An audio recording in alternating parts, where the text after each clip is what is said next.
avant Zafi, si on me disait j'ai un vélo en bois, j'imagine un tronc sur 2 roues. C'est ça, oui, c'est ça que je disais un peu. Moi, j'avais l'image de toi des pierres à feu avec leur voiture où ils marchent là. Tu vois, c'est ce genre de truc. En fait, non, ça peut vraiment être très sexy finalement, un vélo en bois.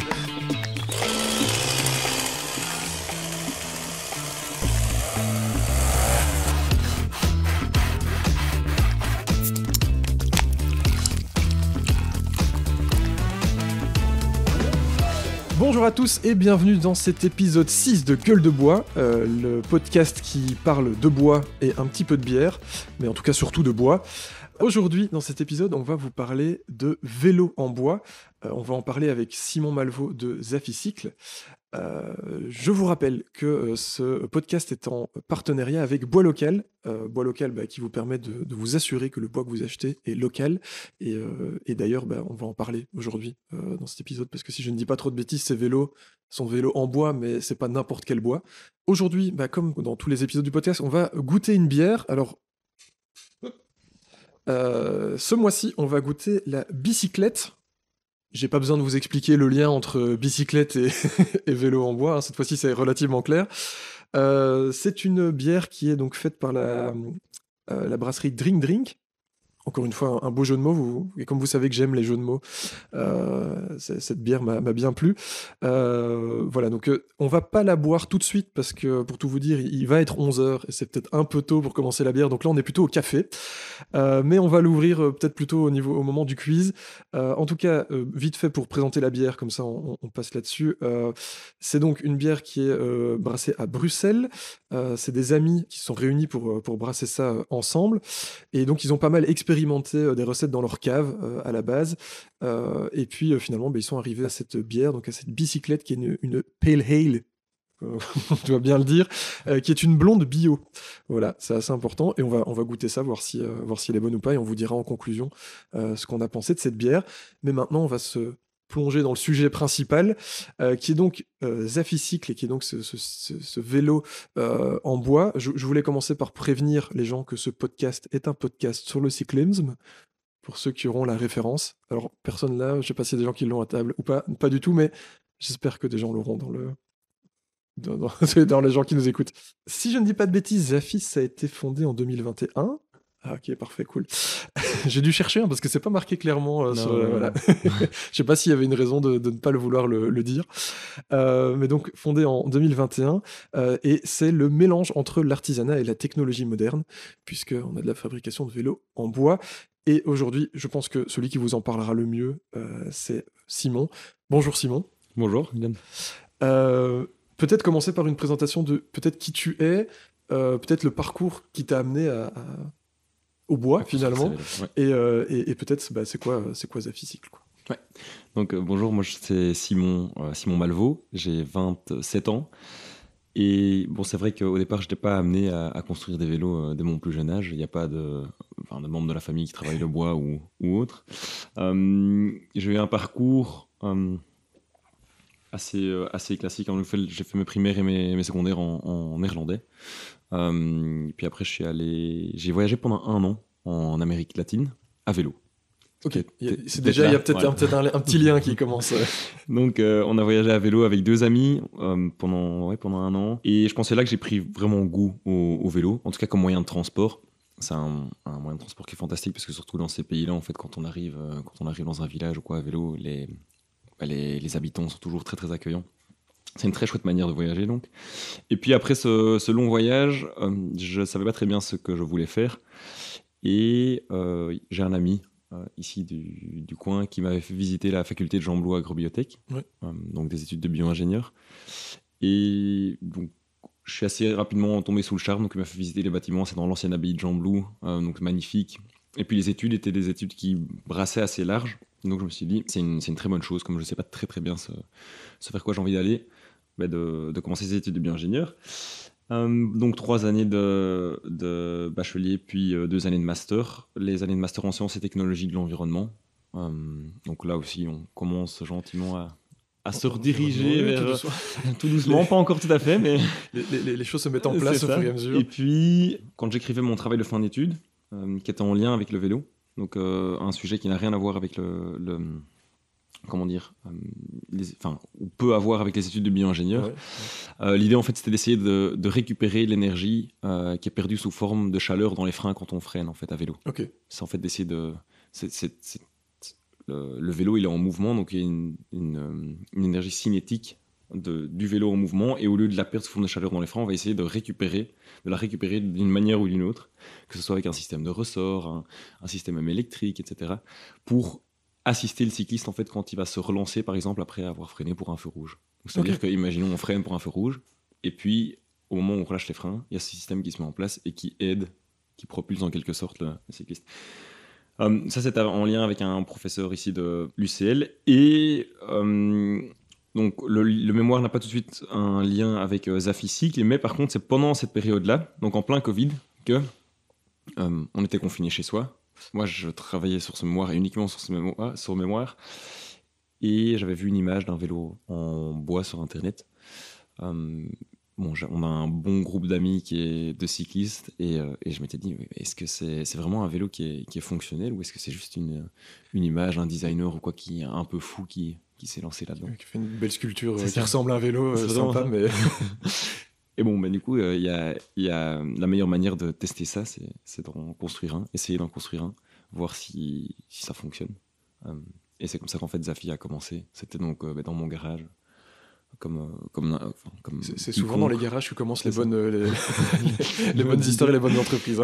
Mais du coup, voilà, c'était dans le garage avec une scie, des gabarits et mes notions de base en travail du bois. Mais c'était vraiment des notions très très basiques, quoi.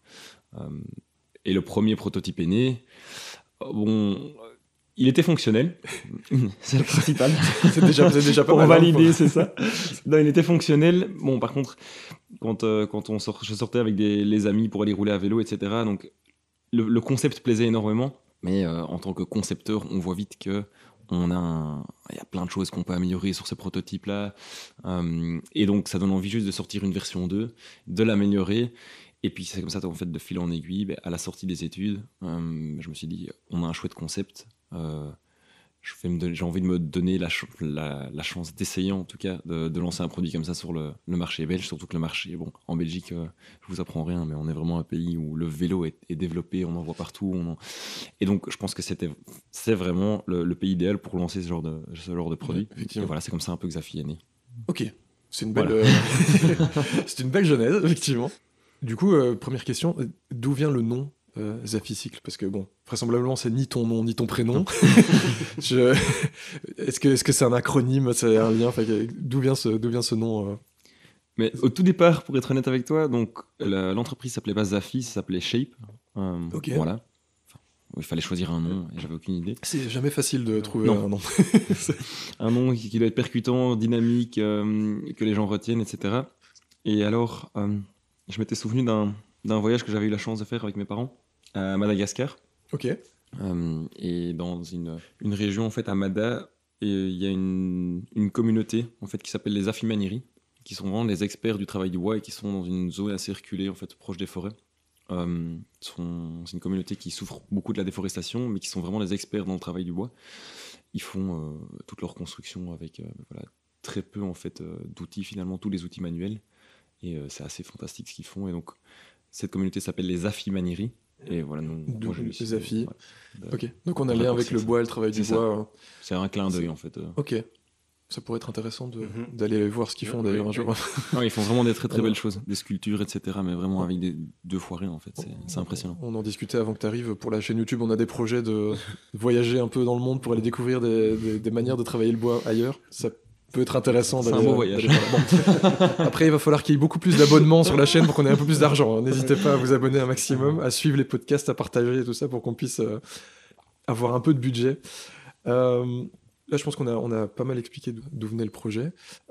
Et donc, ce nom qui fait un peu plus sens maintenant, on a un peu mieux compris. On peut peut-être passer à une question pratico-pratique de ce fameux vélo en bois. T'en es à la quantième version à peu près? Disons que le premier prototype, c'était un prototype qui était un peu un on va dire un Frankenstein, Oui. avec des pièces de récup, etc. Donc ça, je considère pas vraiment que c'était vraiment le C'est le MVP, zéro, quoi, quoi. le C'est produit minimum viable. Ok.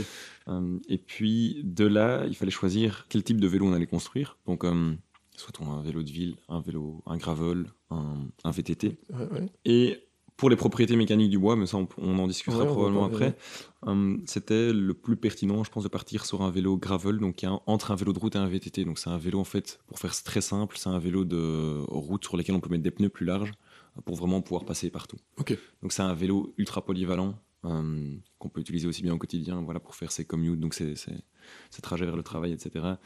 Sans avoir peur de prendre des chemins un peu plus techniques et vraiment partir sur de l'off-road aussi. Et pas risquer de plier. Là, c'est ça. les roues. Et donc ça c'était le modèle en fait qu'on a actuellement. Donc c'est un gravel. Bon, depuis la création, le modèle a évolué quand même. C'est un peu de l'amélioration continue. Hein. Donc, Ok. et là il y a un peu moins de 40 vélos qui sont sortis. Donc voilà, sur tous ces vélos-là, on a pu s'améliorer Au fur et à mesure. Les petites touches. Et là maintenant justement il y a un modèle urbain qui va sortir et un modèle de route aussi. Donc ça je travaille dessus actuellement. Les dessins sont déjà réalisés, les premières découpes aussi. Et maintenant ça va être le prototype qui va sortir. On va le tester pendant un bon moment. Et puis il faut réaliser des tests, etc. Mais ça aussi on peut peut-être en reparler. Donc pour valider chaque cadre de vélo, il y a des normes ISO qu'on passe. Okay. Et donc il est envoyé pendant 2 semaines chaque cadre en fait est envoyé, enfin chaque nouveau modèle est envoyé pendant 2 semaines dans un laboratoire à Gand. Et alors il réalise des tests au niveau du boîtier de pédalier, au niveau du tube de direction, au niveau du moyeu de la roue arrière. Il y a 3 tests de fatigue il me semble, et puis 2 tests d'impact. Mais du coup, c'est au niveau de la sécurité. Enfin, c'est pour valider au niveau de la sécurité du cadre. Ok. Je savais pas qu'il y avait autant de tests obligatoires. Et en fait, ce sont des tests qui sont les mêmes pour un vélo que ce soit un vélo. Donc, imaginons, on réalise des tests pour un modèle gravel. Donc, ça va être les mêmes tests qui sont réalisés sur un vélo en bois, un vélo en acier, un vélo en carbone, un vélo. Donc, en fait, quand de temps en temps on a la question, oui, mais le bois, finalement, est-ce que c'est solide ? Voilà. La question était marquée un peu plus loin. En fait, c'est un des grands tests. Enfin, c'est pour valider un modèle qu'on le fait. Et donc il sera validé de la même manière que n'importe quel autre matériau de cadre de vélo. Quoi. C'est ça. Donc finalement, en termes de résistance, ce sera la même chose. Quoi. Et s'il n'est pas aussi résistant, il passe pas les tests. C'est donc c'est il ne pourra pas être vendu. Quoi. Comme tout vélo. Mais donc tu parlais des propriétés de résistance du bois, etc. Et du coup, la question c'est quel bois vous utilisez ? Parce que quand on cherche vélo en bois sur Internet, en général, on tombe sur du bambou. Ce qui n'est pas très bois local. Et on peut faire pousser du bambou en Belgique. Oui, c'est vrai. Mais bon. Mais c'est pas le bois que tu trouves. C'est pas celui auquel tu penses en premier quand tu dis bois belge. Donc, quel est le bois utilisé et pourquoi peut-être ? Et pourquoi, oui. Mais donc, ce qui est important, c'est de se dire finalement, le bois, c'est un matériau. Et j'aime bien le rappeler parce que quand on nous pose toutes ces questions-là, c'est bien de revenir vraiment aux bases. Donc, le bois, c'est un matériau fantastique qu'on connaît depuis et qu'on utilise en fait depuis des millénaires. Donc, quand on pense aux premiers bateaux, etc., qui traversaient les océans, ils étaient construits en bois. On a tous les manches, que ce soit les manches d'outils, qui étaient construits en bois. Et donc, en fait, tout cet héritage-là, quand on retourne un peu dans les livres, on remarque que certaines essences, forcément, sont plus appropriées pour des utilisations telles que les manches, etc. Et nous, on a choisi, en faisant ces analyses, en regardant les propriétés mécaniques, qu'on utiliserait du frêne et du noyer. Alors pourquoi le frêne ? Le frêne, c'est assez simple, hein, donc tout ce qui est manche, souvent de maillet, les manches de bêche, on l'utilisait beaucoup dans les skis avant aussi, le frêne. Dans certains arcs.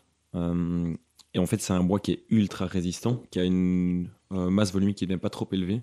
Ça aussi, c'est important pour le poids du cadre. Pas trop lourd non plus. Donc ça, c'est pour le frêne.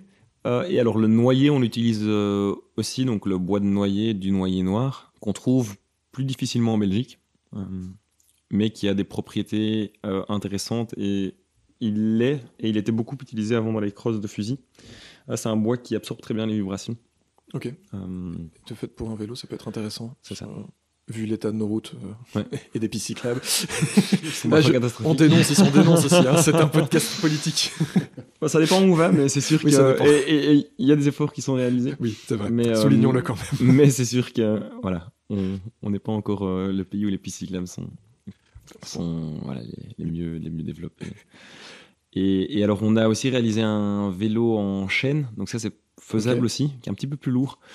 Mais là, l'histoire est assez sympa. C'est donc un client c'est les enfants d'un client qui sont venus avec un vieux chêne qui était tombé, enfin des planches en fait, d'un vieux chêne qui était tombé dans leur jardin, qu'ils avaient déjà fait sécher. Et alors, ils demandaient si c'était faisable de réaliser un vélo avec ce bois-là. Donc c'est faisable aussi. C'est sympa, un vélo fait avec le bois de l'arbre qui est tombé dans ton jardin. C'est ça. C'est cool. Voilà. Et il avait déjà bien séché. Et du coup, voilà, c'est... Le chêne, des propriétés mécaniques qui sont très intéressantes aussi. Et alors, on a réalisé un vélo comme ça, avec un de ces... Un magnifique arbre qui était tombé dans son jardin, quoi. Sympa. Voilà. Et donc, ça, c'est les 3 essences qu'on utilise actuellement. Maintenant, il y a sûrement moyen d'en utiliser d'autres encore. Mais bon, ça viendra avec le temps. Oui, après, ça sert à rien de trop quelques idées, mais... multiplier les... C'est ça. Je suppose qu'une fois que tu sais comment ça fonctionne avec un bois, c'est quand même sympa de pouvoir encore évoluer avec ce bois-là et le travailler jusqu'à le connaître correctement avant de passer au suivant, quoi. Et puis ce qui est intéressant aussi, ça je le dis peut-être pas, mais le frêne et le noyer, bon, c'est 2 coloris qui sont totalement différents. Donc le frêne est beaucoup plus clair, le noyer est beaucoup plus foncé. Et donc ça aussi, c'est souvent quand un client vient, il dit mais finalement je choisis lequel. Les propriétés mécaniques sont un petit peu différentes, mais c'est essentiellement lié à la couleur, je veux dire. Et d'ailleurs, est-ce que, en termes de couleur, est-ce que tu utilises une finition particulière sur le bois? Et est-ce qu'on peut, avec ces finitions, parce que on sait que le bois, on peut le teindre, on peut jouer avec des finitions, est-ce que c'est possible de jouer avec des finitions pour avoir justement des coloris un peu différents ou pas dessus? Si, bien sûr. En fait, c'est marrant parce qu'on n'a jamais eu vraiment cette demande-là. Nous, ce qu'on propose généralement, donc, c'est des finitions, donc c'est plus la teinte du vernis, donc la teinte du vernis, je veux dire, si on utilise du vernis mat on propose un vernis mat ou un vernis brillant au client, mais en théorie, on a tellement de colorations qui existent pour le bois, quoi. Si on veut un vélo en noyer mais qui est rose, en théorie on pourrait il y aurait moyen, mais t'as pas encore eu la demande. On n'a jamais eu une demande, on n'a jamais eu une demande, mais c'est clairement faisable. Il s'agit juste d'ajouter cette coloration. Après, c'est vrai que quitte à avoir un vélo en bois, autant l'avoir de couleur bois, c'est plus sympa, mais bon, tous les goûts sont dans la nature.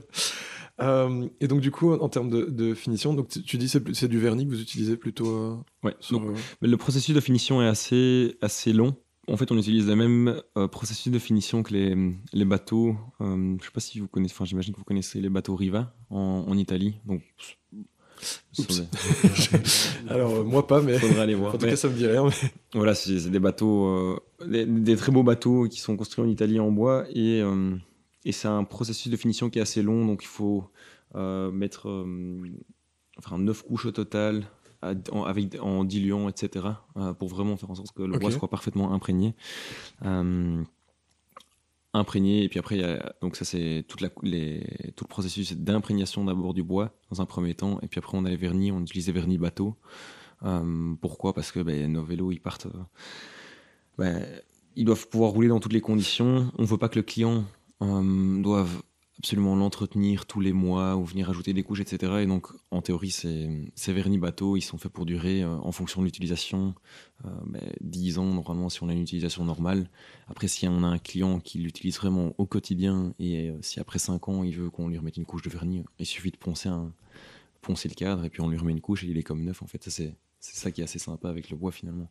C'est pouvoir se dire, le vélo, il peut être comme neuf si on lui remet une petite couche de vernis. Oui, parce que j'allais justement poser la question de cette durée de vie qui fait peut-être un peu peur en parlant bois. On se dit c'est un produit biodégradable, donc est-ce qu'on va pas finalement avoir un cadre qui pourrit ou qui finit par mal vieillir, mais est-ce que tu as l'air de dire, ça a l'air plutôt rassurant en disant que déjà c'est pas juste une couche de vernis dessus, il y a tout un travail d'imprégnation du bois, etc. à la base. Et je suppose que je sais pas, est-ce qu'il y a un truc d'antifongique ou pas Non, pas forcément, mais le fait de l'avoir imprégné, ça... C'est ça. Mais après, ce qui est très important, c'est souvent on nous dit, voilà, est-ce que le bois va pas bouger, le bois va pas pourrir, etc. Et donc là, ce qui est très important, bon, ça fait partie un peu des principes de base quand on commence à travailler le bois, c'est d'utiliser du bois qui a bien séché, forcément, et qui a une hygrométrie qui est assez faible. Donc nous, l'hygrométrie, on essaye de l'avoir entre 7 et 9%. Ok, c'est vrai que d'habitude, pour des meubles, c'est 8-12. C'est ça. Donc vous êtes encore en dessous pour j'essaie d'être. Oui. Bon, après, c'est vraiment idéal d'être entre 7 et 9. Et une fois que ce bois, nos plateaux sont bien secs, quand on les colle, et puis qu'on leur met cette couche d'imprégnation, ils bougeront plus, en fait. Et ça, bon, ce qui est assez sympa, c'est que quand on réalise les tests en laboratoire dont on parlait juste avant, mais on ne sait pas vraiment voir, ok, après 10 ans, comment est-ce que le vélo va réagir, comment est-ce qu'il va bouger, enfin, est-ce que le bois va bouger, etc. Et donc, c'est pour ça qu'en complément de ces tests qui sont réalisés en laboratoire, récemment, on a un client, en fait, c'est plus un ambassadeur, maintenant qui est rentré d'un tour du monde avec un de nos vélos. Okay, donc, il a fait 33 000 km autour du globe. Et en fait, ça, c'était le meilleur test pour nous parce que voilà, il est passé par du très très chaud, plus 40, c'est vrai en Australie. C'est vrai que le bois, il y a les changements de température qui peuvent aussi jouer sur la dilatation, etc. C'est ça. Et donc là, en fait, c'était génial comme test parce qu'il est passé vraiment sur du très très chaud, moins 10 au Pérou, au Pasajama. À tes souhaits. Et alors, non, il est passé très humide. Enfin, il est passé dans toutes les conditions possibles et imaginables. Et ça, c'était juste. C'est un test qui est fantastique pour c'était le test ultime des vélos, quoi. Donc, au-delà des tests en laboratoire, on a ces tests en réel. Situation réelle. C'est ça. Et il a réussi, ce test, il est revenu. Ah, bien sûr. Parce que j'en parlerai pas aujourd'hui, sinon. Ça fait 4 mois qu'on n'a plus de nouvelles, on sait pas où il est. Non, c'est peut-être pas un problème du vélo, là. Alors, le vélo va très bien, lui, par contre, pas sûr. Vraisemblablement, boire l'eau de la rivière n'était pas une bonne idée. Non. Donc effectivement, j'avais cette question de durée de vie qui peut parfois peut-être faire un peu peur. Quoiqu'au final, parfois, quand tu vois certains cadres de vélos qui rouillent, tu te dis que en fait, c'est pas parce que c'est en métal que ça tiendra plus longtemps, quoi. Ouais. Et comme tu disais, justement, l'avantage du bois, c'est ce fait de pouvoir le reponcer et d'avoir quelque chose de neuf et de remettre une couche de vernis dessus et on est reparti, quoi. Par contre, bon, c'était la question un peu con, mais toutes les pièces sont pas en bois. Non. Il y a quand même une partie que tu es obligé d'avoir en métal ou en... C'est ça, oui. En fait, donc, le cadre en tant que tel est totalement construit en bois. Après, on a les pièces de jonction, forcément, qui doivent être dans un autre matériau. Donc, soit c'est de l'aluminium, de l'acier. Et donc, à certains endroits, en fait, dans le cadre, on a au niveau du boîtier de pédalier, par exemple. Bon, comme les boîtiers de pédalier, ils sont filetés, il faut pouvoir les insérer dans le bois. On ne peut pas faire un filetage dans du bois. Et donc là, on a inséré, en fait, un petit tube fileté en acier au niveau du boîtier de pédalier.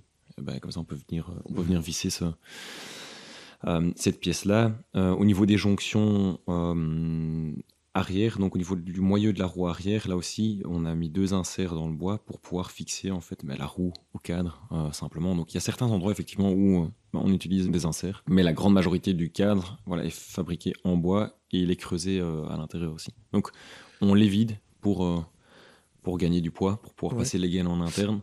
C'est vrai que ça, j'avais vu sur les photos. D'ailleurs, j'invite évidemment les gens à aller visiter le site ou la page Facebook pour voir en images ces vélos. Mais c'est vrai qu'on voit que tout ce qui est câbles de frein, etc., sont invisibles puisqu'ils passent à l'intérieur. Ça aussi, c'est important parce qu'on voulait avoir, au-delà d'avoir juste un produit en bois donc, qui se différencie, c'est aussi d'avoir un produit qui finalement est le plus épuré possible. Et ça, on y travaille encore aujourd'hui pour se dire, il faut que rien de superflu soit visible sur ce vélo. C'est vrai que, après moi je dois avouer que je suis pas un grand fan de vélo, mais je trouve que visuellement ils sont hyper sympas, quoi. Parce que on s'imagine un vélo en bois, des planches les unes sur les autres, avec des grosses vis, ça me fait penser un peu au porte-épices de Homer, tu vois. Le fameux porte-épices de Homer Simpson. J'imagine ça en vélo, tu te dis ou tu penses aux pierres à feu, tu vois, tu te dis c'est pas terrible, mais en fait non, il y a quand même une recherche de design. Tiens, d'ailleurs, au niveau de design et dessin, c'est toi qui dessine les trucs ou tu travailles avec quelqu'un qui fait des dessins Non, alors en fait, tous les cadres donc c'est un design propre, Asafi. Donc cette fameuse courbe. Bon, ça, si les personnes qui nous évidemment, malheureusement, c'est audio, mais il faudra... je les invite aussi, comme toi, à aller voir sur soit de nos réseaux, soit sur le site internet. Les liens, d'ailleurs, seront dans la description de l'épisode, n'hésitez pas à y aller. C'est ça. Et alors, en fait, on a cette fameuse courbe donc, sur le modèle Gravel qui descend vraiment du tube de direction de manière constante vers le boîtier vers le moyeu de la roue arrière. Et cette courbe, bon, c'est vraiment notre marque de fabrique, si je peux dire comme ça. Et c'est ça qui est très très sympa dans le monde du vélo, c'est qu'en fait, on regarde les modèles de vélos qu'on apprécie. Les codes sont toutes reprises sur les sites des fabricants. Et alors, on compose en fait en fonction des sensations, ou de l'utilisation qu'on va avoir du vélo. Il y a toute une série d'angles, de cotes, etc. qu'on va modifier pour finalement arriver sur notre propre modèle. Et donc la géométrie, en tout cas de chaque vélo que nous on construit, elle est propre à Zafi, quoi. Et est-ce qu'il y a moyen en tant que client de faire du sur-mesure? Ouais. Okay. On le fait. En fait, là de nouveau, on se distingue d'une autre marque classique de vélo en proposant un vélo sur mesure si le client le veut. Après, on a des tailles standards aussi. Oui. Et forcément. C'était évident. Et alors, ce qui est sympa aussi, c'est que donc le client achète le cadre, donc il choisit frein noyer, et puis tout ce qui est montage, donc les composants, ça, nous on suggère certains composants, certaines marques, etc. Mais il est tout à fait montable à la carte. Et donc en fait, finalement, on a des conceptions ou des projets qui sont tout à fait personnalisés. Moi, c'est ça que j'adore, c'est de se dire, mais en fait, il n'y a pas un vélo qui est identique ou chaque vélo a son histoire et c'est à chaque fois un projet qu'on construit ensemble avec le client, quoi. Donc, donc c'est vraiment personnalisé en plus d'être... Une question que j'ai eue souvent quand j'ai parlé du fait que j'allais interviewer quelqu'un qui faisait des vélos en bois, mais t'en as vite fait parler. La grosse question, c'est le poids de ce vélo. On t'en a parlé en disant qu'il était évidé, etc. Parce qu'encore une fois, quand on pense bois, on se dit c'est quand même lourd le bois, alors qu'on essaie de faire des vélos de plus en plus légers avec de la fibre de carbone et machin, etc. Est-ce que le bois, c'est une bonne solution pour avoir quelque chose? Est-ce que c'est pas trop lourd Non, je pense que le bois n'est pas trop lourd. En tout cas, on est sur les gammes de poids pour le gravel d'un vélo en aluminium ou en acier. Donc le vélo, il pèse entre 9, 9,5 et 11 kilos. C'est en fonction des composants qu'on met dessus. Donc on a le cadre, le poids du cadre, qui est un petit peu plus de 2 kilos. Et puis à ça, on ajoute en fait tous les composants. Et puis en fonction des composants que le client met, s'il décide de mettre par exemple que des composants en carbone, mais forcément le poids il va être... c'est ça. Et s'il met des composants en aluminium ou en acier, on a le poids qui grimpe un petit peu. Et donc on arrivera difficilement à atteindre des poids qui sont similaires au poids d'un vélo en carbone. Mais je pense que dans le futur, en tout cas, le vélo de route qu'on va sortir, je vais vraiment essayer d'encore réduire ce poids, parce que si on sort un vélo de route, l'idée c'est d'être à 8 kg, 8 kg et demi. Et là, ça devient vraiment acceptable. Ça devient pas mal. J'avoue que j'ai pas trop d'idées, n'étant pas un grand fan de vélo. Mais c'est ce que je dis. De poids, mais... En tout cas, chez nous, on est vraiment sur la gamme de poids d'un vélo en aluminium, quoi. Ok. Ouais, donc il n'y a pas trop de crainte à avoir. Surtout que maintenant, parfois, quand on a des vélos électriques qui sont ultra lourds, une fois qu'il n'y a plus d'électrique, t'es coincé parce que tu sais plus pédaler. D'ailleurs, est-ce qu'il y a une idée d'électrification des vélos en bois? Oui. Est-ce qu'on peut en parler? J'ai pas envie d'en parler trop vite, mais non. C'est sûr que on a déjà eu pas mal de demandes en fait de clients qui disaient oui, mais est-ce que vous construisez des vélos électriques? Il y a toute une réflexion à avoir autour en fait de justement l'électrification d'un vélo en bois, parce que une fois qu'on commence à vraiment ajouter des batteries, etc. On touche à un domaine qu'on maîtrise moins bien, c'est-à-dire qu'on a des fabricants de tous ces modules électriques qui entrent en jeu. Et pour moi, plus on électrifie ou plus on ajoute de la technologie sur un vélo, plus ça peut être source de problèmes aussi. Oui. Et donc, on a trouvé un très chouette fabricant avec qui on travaillera probablement dans le futur, qui peut nous fournir ces modules, mais ça nécessite de vraiment faire des tests sur une année, donc créer le vélo, puis réaliser des tests, et pour être sûr qu'en fait un client qui reçoit un vélo électrique Zafi, qu'il soit irréprochable, et aussi tester en fait toute cette technologie qu'on embarque dans le vélo. Donc c'est pas pour tout de suite, mais l'idée y est, et on a déjà une très bonne idée des fabricants en fait. C'est déjà bien avancé. La réflexion a déjà bien maturé. Ok. Donc c'était pas une trop mauvaise question. Non, mais on n'en saura pas plus. Restez, c'est ça. Encore une fois, suivez-les sur Facebook et sur Internet pour être tenu au courant de quand ça se lancera, si vous êtes plutôt aficionados du vélo électrique. Voilà, parce que... Mais il sortira. Ça va sortir. C'est en avant-première sur le podcast. Hein, on a droit à des... Peut-être que dans la saison 2, on te réinvitera pour parler de ce vélo électrique. Si saison 2 il y a, on ne sait pas. Hein, on spoil peut-être, on ne sait pas. En vrai, on n'en sait rien du tout. On aimerait bien, mais on ne sait pas. Est-ce que ça s'entretient différemment d'un vélo traditionnel, si on peut dire ça comme ça? Est-ce qu'il y a des... Non, en fait, il n'y a pas d'entretien particulier à apporter au vélo. En fait, l'entretien particulier, c'est un vélo qui s'entretient comme un vélo classique, mais c'est pour un petit peu revenir sur la question du vernis. Hein. Donc, on met du vernis bateau justement pour éviter de devoir appliquer par exemple une couche d'huile si on utilisait de l'huile pour la finition. Donc ici, on utilise du vernis bateau, pas d'entretien particulier. On peut le rincer comme on veut, donc après une grosse sortie, on le rince à l'eau. Il n'y a pas de crainte au niveau de l'humidité. Et donc, il n'y a pas d'entretien particulier. Maintenant, c'est vraiment comme tout vélo, les pièces mécaniques, il faut en prendre soin. Oui. Et puis sinon, c'est vraiment un vélo qui est similaire aux autres. J'avais hésité à un moment donné de ne pas mettre de vernis bateau sur nos vélos. Mais le problème, c'est alors justement ce fameux entretien et c'est passé vraiment. Alors, le client devrait venir ajouter de temps à autre une couche d'huile sur son vélo. Si on le fait pas bien, nous on risque d'avoir des problèmes derrière parce que et puis le problème aussi de l'huile, c'est qu'au niveau par exemple de la base arrière, donc où on a la chaîne, c'est qu'en fait finalement cette graisse elle va pénétrer dans le bois alors qu'avec cette couche de vernis finalement c'est comme si je veux dire, on l'enlève très facilement avec un petit peu de savon, alors que si on mettait juste de l'huile, j'avais testé sur un vélo et on voit en fait que la graisse de la chaîne, elle s'imprègne aussi dans le bois, donc c'est problématique. Donc voilà, on utilise du vernis, pas d'entretien particulier. Ok, mais c'est vrai qu'en fait, j'y repense, mais tu dis vernis bateau à chaque fois, et c'est vrai qu'en fait, ça ne nous choque pas d'avoir des bateaux en bois. C'est ça. Et par contre, on dit vélo en bois, là, on fait mais enfin, ça ne tiendra pas, alors que le bateau, il est sur l'eau tout le temps, il est le sel et tout. Là, on se dit, oh, ça va aller, c'est un bateau, c'est normal. Et je suis en train de me dire, en fait, pourquoi est-ce que... Mais c'est une très bonne question, parce que on nous la pose souvent, et puis c'est pour ça que j'aime bien, voilà, comme tu dis, dire c'est du vernis bateau qu'on utilise sur les bateaux, et le bois a été utilisé dans le passé aussi, dans le monde naval, beaucoup. Et donc non, il y a vraiment pas de crainte à avoir par rapport à ça. En fait, finalement, quand on arrive à le voir comme ça, en fait, ça n'a pas de sens de se poser autant de... En fait, le podcast n'a pas de sens.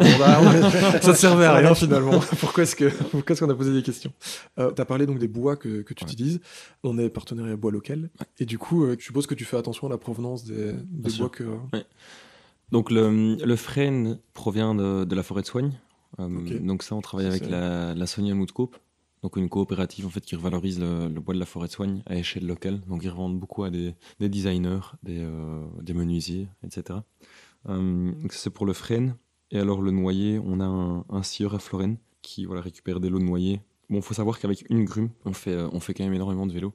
Ça dépend un peu de la taille, mais on peut facilement faire entre 15 et 20 vélos dans une grume. Bon, après, ça peut pas dire grand-chose parce qu'une grume, on peut avoir une grume de...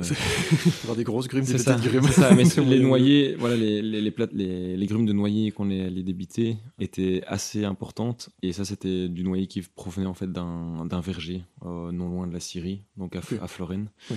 Puis le frêne qui vient de la forêt de Soigne, c'est juste génial parce que on est situé ici à Wavre, hein, donc c'est vraiment à 20 km, même pas de l'atelier. On peut difficilement faire plus local que ça, quoi. Donc c'est assez génial. Non, et puis la provenance du bois, forcément, c'est très important. Et c'est un modèle aussi, parce que de temps en temps, on nous dit est-ce que vous vendez à l'étranger, etc. Donc oui, on vend à l'étranger. La majorité de la clientèle, en tout cas, se trouve en Belgique. Et ce qui est sympa ici, c'est que c'est un modèle aussi qui est potentiellement réplicable aussi. Disons que ça aurait peu de sens, en fait, d'utiliser du bois belge et puis finalement de l'envoyer à l'autre bout du monde. Parce que finalement, c'est ça aussi un petit peu la réflexion qu'il y a eu au départ dans Zafi. J'ai parlé de ces fameuses images d'un vélo en bois que j'ai vu sur Internet. Mais à côté de ça, c'était donc le moment où Zafi est né, c'était aussi une période où on remarquait qu'il y avait énormément de pression en fait sur les magasins de vélos parce que tout le monde voulait se racheter pendant la période du Covid. Là, tout le monde voulait se remettre au vélo, racheter un vélo, etc. Ouais. On voyait qu'il y avait une pénurie dans l'industrie du cycle. Et la réflexion, la création de Zafi a commencé là aussi en se disant mais c'est bizarre, on a une pénurie dans l'industrie du cycle, comment ça se fait ? Et alors quand on cherche un peu, on fouille un peu, en fait on remarque que la grande majorité des composants sont fabriqués à l'autre bout de la Terre. Les vélos sont construits là-bas, ils sont montés ailleurs, ils font en quelque sorte le tour du monde avant d'arriver ici. Et c'est un moyen de transport qui est censé vraiment favoriser une mobilité douce, etc. Oui. Si c'est pour l'avoir fait transporter par 4 camions avant, avoir fait 3 fois le tour de la Terre avant d'arriver, c'est comme ça aussi que la réflexion est née autour du vélo en bois, c'est de se dire on utilise une matière première en fait de qualité qu'on trouve localement. Oui. Et on le voit dans beaucoup de domaines de l'industrie qu'on essaie de se ressourcer localement, et en tout cas de relocaliser en partie la production des cycles et d'autres industries en Europe. Et je pense que c'est une très bonne chose. Je pense aussi, oui. Parce qu'en plus, là, en cas de reconfinement, toi, ton bois, il est... Enfin, tu sais que tu peux toujours l'avoir. Tu ne dépends pas des transferts internationaux et d'autres pays. Non. Bon, après, au niveau des composants, oui. Les fourches, les pédales, etc. On est loin d'être parfait, je veux dire, mais le cadre, en tout cas, du vélo, là, on est tout à fait sur un produit ultra local. Maintenant, pour les composants, comme on veut avoir un produit qui est personnalisable, où les clients peuvent choisir vraiment la fourche, les roues, etc. qu'on met dessus, mais ça, souvent, ces composants-là sont toujours fabriqués loin, même si on essaye de favoriser le plus proche. Les marques européennes. Encore faut-il que cette marque européenne produise en Europe. Ce qui n'est pas toujours le cas non plus, effectivement. C'est ça, mais donc on essaye quand même. Enfin, moi, en tout cas, je suis sensible à ça, de favoriser la production locale, européenne d'abord, et puis forcément, si on ne trouve pas, on va chercher où on peut trouver. Il faut espérer qu'il y ait des choses qui se relocalisent un peu plus par chez nous avec le temps. D'ailleurs, s'il y a des gens qui nous écoutent et qui cherchent un projet à lancer, il y a peut-être un truc là-dedans. Dans le monde du vélo, il y a en fait, mais on le remarque, mais c'est déjà il faut être vraiment plongé dans ce monde-là. Mais je remarque qu'il y a beaucoup de marques, que ce soit de composants de vélo, qui essayent en tout cas de relocaliser une partie, en tout cas de leur production ici en Europe. Et même des petites marques qui se lancent, que ce soit des marques de fabrication de pédales, par exemple. En Allemagne, l'industrie, tout ce qui est fraisage, etc., de l'acier, ils sont très très bons là-bas. Donc on remarque qu'il y a pas mal de composants qui sont fabriqués là-bas. Bon, ils sont forcément beaucoup plus chers, parce que ce sont souvent des petites productions. Oui. Mais je pense que c'est une tendance, et c'est plus qu'une tendance. Donc c'est vraiment en train de... Enfin, je pense qu'il y a une partie de la production qui va, au fil des années, en tout cas... se relocaliser en Europe. Je pense qu'on a plutôt intérêt à le faire, je pense. On le voit. En tout cas, pas mal de choses, c'est sûr, à refaire en Europe, effectivement. Puis après, comme tu expliques, maintenant, quelqu'un qui s'y connaît très bien en vélo, il pourrait très bien venir chez toi dans ton store et juste prendre le cadre, et après prendre les pièces qu'il a vraiment envie à ce moment-là. C'est ça. Donc, je pense... Un montage, il peut faire un montage comme ça. Ça, on l'a déjà fait avec des magasins de vélo, en fait. Donc on vend le cadre, et alors eux le montent. Pour les particuliers, s'ils s'y connaissent bien, moi, il n'y a aucun souci avec ça. Mais souvent, les clients préfèrent qu'on le monte à leur place. C'est ça, avoir un vélo clé en main, si on peut dire clé en main pour un vélo. Après, c'est sûr que tout le monde non plus ne connaît pas... Moi, mon père, il est dans le vélo, donc c'est sûr que dès qu'il y a un problème de vélo, c'est lui qui le répare maintenant. Il est dans le vélo. Disons, très très fan de vélo. Mais c'est sûr, moi je dirais commencer à le faire moi-même, c'est un peu plus chaud, quoi. Donc, un peu pour tous les goûts, c'est pour ça. Il y aurait les pédales sur le guidon, les pédales. Je comprends. C'est vraiment nul les vélos en bois, je comprends pas, ça roule pas. Parce que t'es pas bon. Justement, j'avais encore une petite question, c'est combien au niveau du prix? J'ai envie de dire. De commencer par exemple juste le prix que tu disais, on peut faire sur mesure. Du coup, quel est le prix, on va dire, du cadre standard, on va dire, du bois, et après sur mesure. Peut-être faire un prix sur le sur-mesure, c'est peut-être un peu... Toujours très la thune, toi, c'est terrible. D'un autre côté, c'est un produit qui se vend, donc il faut... T'as raison. C'est important. Non, c'est important.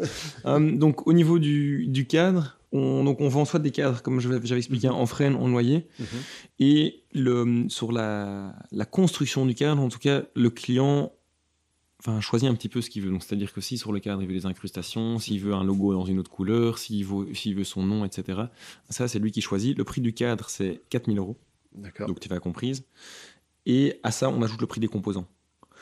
Mais ce qu'on se dit, c'est que voilà, c'est vraiment un projet. Moi, je vois ça comme un projet avec le client. Donc, c'est-à-dire que le client, il vient à l'atelier. Il y a tout cet accompagnement client qui se fait aussi. Je lui explique tout le processus de fabrication.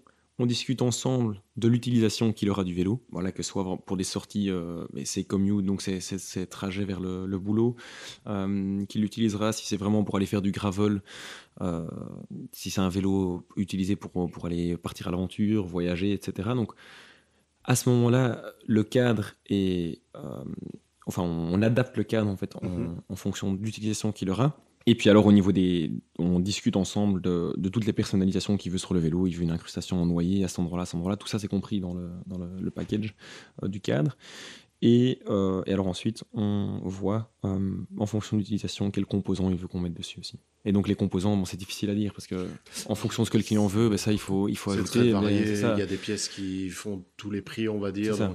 Donc on a si on prend tout en carbone, il faut encore rajouter quelques milliers d'euros. Si on prend un groupe un peu plus classique, généralement avec des bons composants qu'on monte dessus, avec une fourche en carbone, etc., il faut encore ajouter en 2000-2005.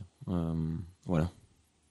Donc c'est sûr que c'est des vélos qui sont... C'est un vélo qui doit durer dans le temps. En fait. C'est ça. C'est un beau vélo. C'est un vélo qui doit durer dans le temps aussi. C'est pas le premier prix de chez Decathlon. C'est pas le premier prix à Decathlon à 150 €. Donc, après, t'as clairement un autre vélo que le premier prix de chez Decathlon. Non, c'est important en fait. Mais ici, ce qui est important aussi de se dire, c'est pas non plus une production à la chaîne. C'est ça. Donc on est sur du chaque vélo qui est... En fait, on produit uniquement sur commande. Donc, c'est-à-dire que... alors, à quelques exceptions près, parce que voilà, j'ai l'un ou l'autre cadre de temps en temps en stock. C'est assez rare. Mais donc, c'est sur commande. Et puis, le montage à la carte, quoi.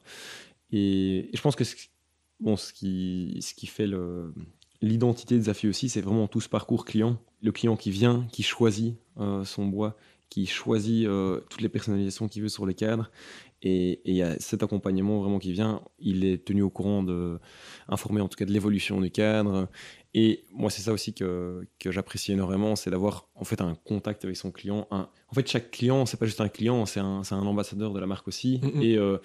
Et l'idée, c'est de créer cette communauté aussi. Alors, l'idée, nous, moi, je sais qu'avec un prix de vélo élevé, déjà, c'est énormément de travail, mais c'est surtout, le but n'est pas de mettre tout le monde sur un vélo en bois, ça reste de l'artisanat. Il faut savoir qu'il faut plus ou moins un mois, en comptant les temps d'attente aussi, pour fabriquer un cadre. Donc, si j'optimise vraiment le processus, je peux en sortir un petit peu moins de 3 par mois. Donc en parallèle, c'est ça. C'est déjà pas mal. Mais ça, c'est vraiment si le processus est réglé comme du papier à musique. Faut pas qu'il y ait c'est ça. Donc voilà, ça reste des petites productions. Et voilà. Ok. Tu as eu ta réponse sur là-dessus? Oui, déjà, j'ai une réponse. Tu sais où investir. Maintenant, vu que tu as dit aussi que tu avais fait du vélo avant, justement, avec ton voyage, j'aurais bien aimé savoir maintenant, en termes de produits, quels seraient les avantages d'un vélo en bois par rapport à un vélo en métal, et enfin, on va dire avantages et inconvénients, on va dire, des deux produits. Qu'est-ce que tu pourrais dire là-dessus, alors? Alors, je pense qu'au niveau c'est vrai qu'on n'en avait pas parlé, hein, donc le bois... donc pourquoi est-ce qu'on utilise le bois? Donc on a parlé déjà de l'aspect local. On n'a pas encore parlé des propriétés mécaniques. C'est vrai qu'on a juste dit qu'il y avait des propriétés mécaniques. Mais propriétés mécaniques intéressantes du bois. Donc ça, en fait, le bois, il va avoir cet avantage par rapport aux autres matériaux qu'il absorbe beaucoup plus les vibrations de la route. Donc c'est-à-dire que je le répète souvent aux clients, pour quelqu'un qui a l'habitude de rouler sur un vélo, on ressent clairement donc que la conduite est plus confortable. Parce que quand on va rouler par exemple sur des sentiers en gravel, au lieu d'avoir ces vibrations de la route qui sont transmises à travers le cadre au corps du cycliste, elles vont être absorbées par le bois. Et ça s'explique de manière assez simple. C'est quand on regarde au niveau microscopique, on va voir que le bois, il peut être assimilé à un système de petits ressorts amortisseurs au niveau des cellules. Et c'est là que la magie, en quelque sorte, du bois opère. C'est ce confort de conduite qui est inégalé par rapport à un vélo classique. Donc, on a parlé de l'aspect local, l'aspect propriété mécanique, et puis on a l'aspect aussi du design. Donc, c'est un matériau qui est très agréable à travailler et qui nous donne énormément de liberté au niveau du design. Donc, c'est-à-dire que cette fameuse courbe dont on parlait, c'est plus facile à mettre en place avec du bois qu'avec par exemple de l'acier qu'il faut commencer à cintrer, etc. Et donc ça donne... Ouais, d'ailleurs, pour faire cette courbe, tu n'utilises pas de cintrage? Pas pour la courbe du cadre, mais par contre pour les bases. Donc, compliqué en audio. Il faudrait avoir une photo du vélo. Non, au niveau des bases, en fait, donc ce qui part du boîtier de pédalier vers le moyeu de la roue arrière, donc cette partie-là, elle est cintrée. Ok. Pour pouvoir passer, en fait, pour que la roue puisse passer. Et puis au-dessus, les haubans, donc ce qui part depuis le tube de selle vers le moyeu de la roue arrière, ça aussi, c'est simple. Okay. Et ça, tu cintres, question très technique d'ébéniste, mais tu cintres ça à la vapeur? C'est ça. Ouais, okay. Donc vapeur ou alors à la chaleur, en fait, on utilise une technique qui était, j'imagine que tu dois connaître, c'est donc sur un tube chaud, donc qui est vraiment chauffé, on humidifie un petit peu le bois, et puis on vient frotter le bois contre ce tube très chaud, et alors en fait il vient se cintrer. Épouser là, ok. C'est ça. D'accord. Donc il y a quand même du cintrage, mais par contre la courbe principale, ça c'est... Là c'est de la découpe, c'est découpé. Ok. C'est ça. Et donc du coup, j'ai coupé dans le... mais donc on a le bois, pourquoi? Mais voilà, c'est ses propriétés mécaniques intéressantes, le local. Et puis le design. Ça donne énormément de liberté au niveau du design. Oui. Et puis le look final est quand même... Encore une fois, allez voir les photos sur franchement, c'est joli, quoi. Mais c'est vrai que quand on dit vélo en bois, en tout cas moi au départ, je trouve que c'est pas très sexy comme... allez. Moi, au départ, avant Zafi, si on me disait... Ah, j'ai un vélo en bois, j'imagine un tronc sur 2 roues. C'est ça que je disais un peu. J'avais l'image de des pierres à feu avec leur voiture où ils marchent là. Tu vois, c'est ce genre de truc. En fait, non, ça peut vraiment être très, très sexy finalement, un vélo en bois. En fait, ce qui est assez marrant, c'est quand on roule sur un de nos vélos, ça arrive assez souvent. Moi, j'habite à Bruxelles maintenant, je m'arrête à un feu rouge et quand on le voit de loin, ce vélo-là, on n'a pas forcément l'impression que c'est un vélo en bois, et puis c'est vraiment, de temps en temps, les personnes à côté regardent et puis on voit qu'il y a quelque chose qui les perturbe. C'est bizarre son sticker bois là. Et alors une autre anecdote qui est assez géniale, c'est que donc pour les vernis brillants qui sont vraiment compliqués à appliquer, ça, c'est un carrossier qui le fait pour nous. Et alors un jour je retourne chez ce carrossier récupérer 2 cadres et là, on a le papa du carrossier qui me dit « Ah, mais franchement, pas mal votre peinture. Votre peinture effet bois. » Je dis « Non, mais c'est vraiment un cadre, en bois. » Et alors, mais non, c'est pas sérieux. Il commence à un petit peu tapoter sur le... Donc, ça a été assez marrant comme situation, parce que voilà, son fils nous avait déjà quand même verni quelques cadres. Donc, voilà. C'est bien fait, vous avez bien fait les veinages et tout, c'est hyper précis. Mais c'est sûr que c'est le genre de vélo où t'as pas envie d'aller coller des stickers dessus partout. Quoi. Tu te dis, je vais garder mon bois quand même. Du coup, j'avais un truc en tête, mais je ne sais plus quoi. Mais de fait, oui, c'est vrai qu'il y a ce côté joli, je trouve, du bois, quelle que soit la couleur, que ce soit le plutôt frêne, plutôt clair, ou le noyer plutôt foncé, il y a moyen vraiment d'avoir des trucs sympas. Est-ce que le cadre, c'est plusieurs pièces de bois qui sont assemblées? Il y a imaginable de mélanger des essences? Ça, on l'a fait. On a déjà fait au niveau des bases et des haubans, donc les pièces qui sont cintrées. Donc on ajoute une ligne de frêne sur un cadre en noyer ou une ligne de noyer dans un cadre en frêne. Et on mélange les essences. Donc ça, de nouveau, c'est ce que j'expliquais là au début. Le cadre, sur le cadre, quand on construit chaque projet avec le client, c'est une des questions que je pose, c'est finalement votre vélo, vous voulez qu'il ressemble à quoi? Vous voulez que ce soit que du frame, que du noyer, une petite incrustation par-ci. Et donc, et c'est ça qui fait aussi l'unicité de chaque vélo. Donc c'est tout à fait faisable. Ok. Donc, et du coup, j'ai de nouveau oublié l'autre truc que je voulais. Enfin, c'est terrible. Tu vois, c'est comme quoi, journaliste, c'est un métier. Hein. Tout le monde ne peut pas le faire. Si. Alors, c'était un peu Ouais, je sais pas la question qui fâche ou pas, mais on a parlé des avantages du vélo en bois. Est-ce qu'il y a des inconvénients dans ce vélo? Oui, peut-être. Peut-être. Juste parce que j'ai oublié de mentionner juste un avantage encore. Oui, avant de dire les inconvénients, on a d'abord bien cherché les avantages quand même. Non, mais j'avais oublié ça.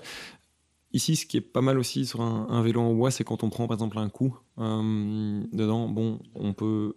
le bois aura tendance à s'enfoncer plutôt qu'un cadre en carbone, par exemple, qui aura tendance à fissurer. Oui, ok. Donc voilà, ça c'est la même chose pour l'aluminium aura plus tendance en fait à s'enfoncer que le carbone qui va plus avoir tendance à vraiment éclater, quoi.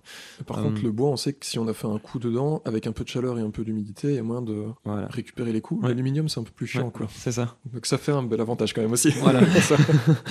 Et donc alors au niveau des inconvénients, je pense que la chose sur laquelle, si on est vraiment très à cheval sur le poids, bon, ça peut être un inconvénient contre, même si je trouve que le poids, en tout cas pour un vélo gravel, n'est pas du tout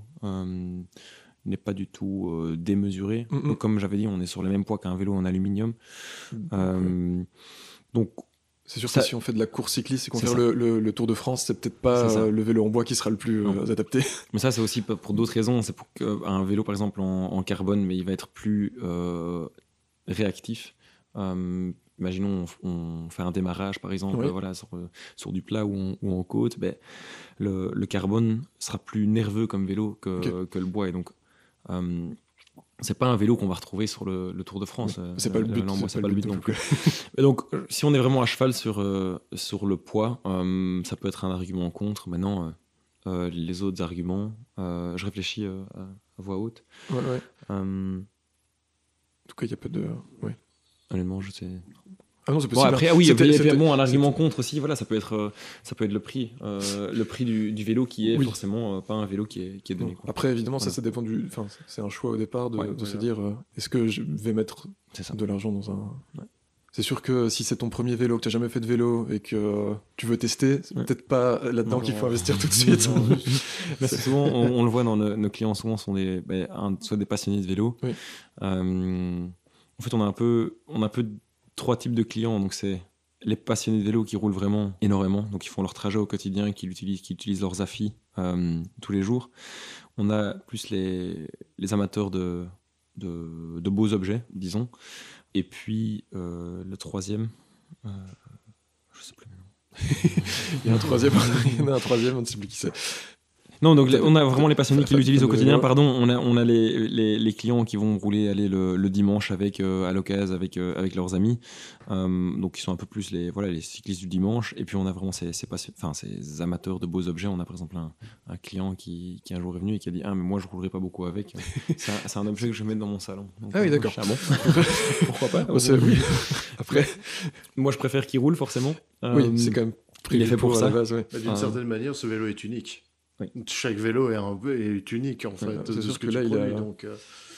Bon, après c'est vrai que ça peut être un bel objet à avoir Après c'est le genre de vélo que tu ne gares pas juste dans ton garage, tu vois. Tu peux te dire j'ai roulé avec et puis je le mets dans le salon, hop, je retourne. Bon, faut le laver un petit peu, mais c'est vrai que c'est un joli, on le redit, c'est quand même un joli objet. Moi qui suis pas fan de vélo, je suis pas du tout cycliste, je trouve qu'effectivement l'objet, si j'avais un peu d'argent, même juste pour la déco ou quoi, dans l'atelier ici accroché au mur, quoi, ça pourrait être sympa quoi.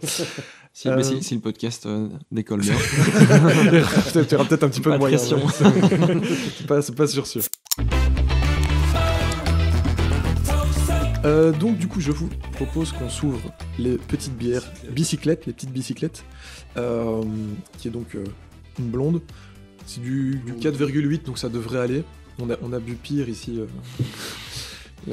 À la même heure un peu plus tôt, je pense. Un peu plus tôt, ouais. Celle qu'on a bu avec la FEBEL, Fédération du Bois Énergie belge, elle tabassait un peu plus. Je dois dire que la fin du podcast, c'était dur. Surtout que c'est celle où j'ai oublié d'envoyer le rec, et donc aïe, vous avez dû recommencer. Le stress plus l'alcool. Je me disais bien que je me souvenais pas d'avoir goûté cette bière. C'est pour ça. Mais il en reste quelques-unes, j'ai dû en commander 12, donc tu peux en avoir. Alors s'il te plaît, elle a pas l'air de trop mousser, ça va. Tu as un verre, mais sinon, c'est comme tu le sens, verre ou bouteille. Ah oui, mais tu veux un autre verre ? Non, c'est bon. Ça va aller, t'es sûr ? Quentin, votre bière. Merci. Hop. Alors, c'est de la blonde. Une bière Elle sent un peu le fruit, non? Je sais pas. Bière bruxelloise organique pour les cyclistes ou pas. Ah, voilà. Parce que ici, je pense que à table, il y a peut-être un cycliste et 2 pas cyclistes. Hein. Deux cyclistes à revenir. Alors, j'ai un vélo qui doit être réparé. Donc, ah, d'accord. Voilà. Moi, j'ai une moto. Voilà, c'est bien aussi. C'est une sorte de vélo. C'est une sorte de vélo, juste pas en bois, quoi. Elle est légère et rafraîchissante. En tout cas, elle mousse un peu. Santé. Pardon, j'ai oublié de dire santé. Un peu agrume, non? C'est ce que j'ai dit. Ouais. Une petite amertume qui est pas désagréable. C'est marrant, tiens. C'est une bière que je boirais bien au soleil. Ouais, franchement, oui. Soleil. Alors évidemment, aujourd'hui, il y en avait un petit peu. Peu. C'est clairement pas le jour où il y a le plus de soleil, mais ouais, non, elle est sympa. Encore une fois, évidemment, je vous invite à aller voir sur Instagram pour avoir la photo de la bière. De la bière. Je vais prendre d'ailleurs les photos maintenant, si vous voulez voir la couleur. Ah bah tiens, parfait. Eh bien, maintenant qu'on a une petite bière et des chips, hein, d'ailleurs, faut pas hésiter à en prendre. C'est aussi du belge, c'est les chips de Lucien. Ils sont top. Parce que, top. On fait toujours le plus local possible. Même s'il faut avouer que le premier épisode, je crois qu'on on a bu un peu d'Ice Tea. Ce n'est pas très local, mais voilà. Depuis, on a plus. Il y a de l'eau et de la bière. De l'eau et du café. De l'eau, du café et de la bière. Le café, je pense pas qu'il n'est pas évidemment pas local en production. Et je sais pas si c'est du. Ouais, bon, soit. On va pas débattre là-dessus. Non, on va passer au quiz.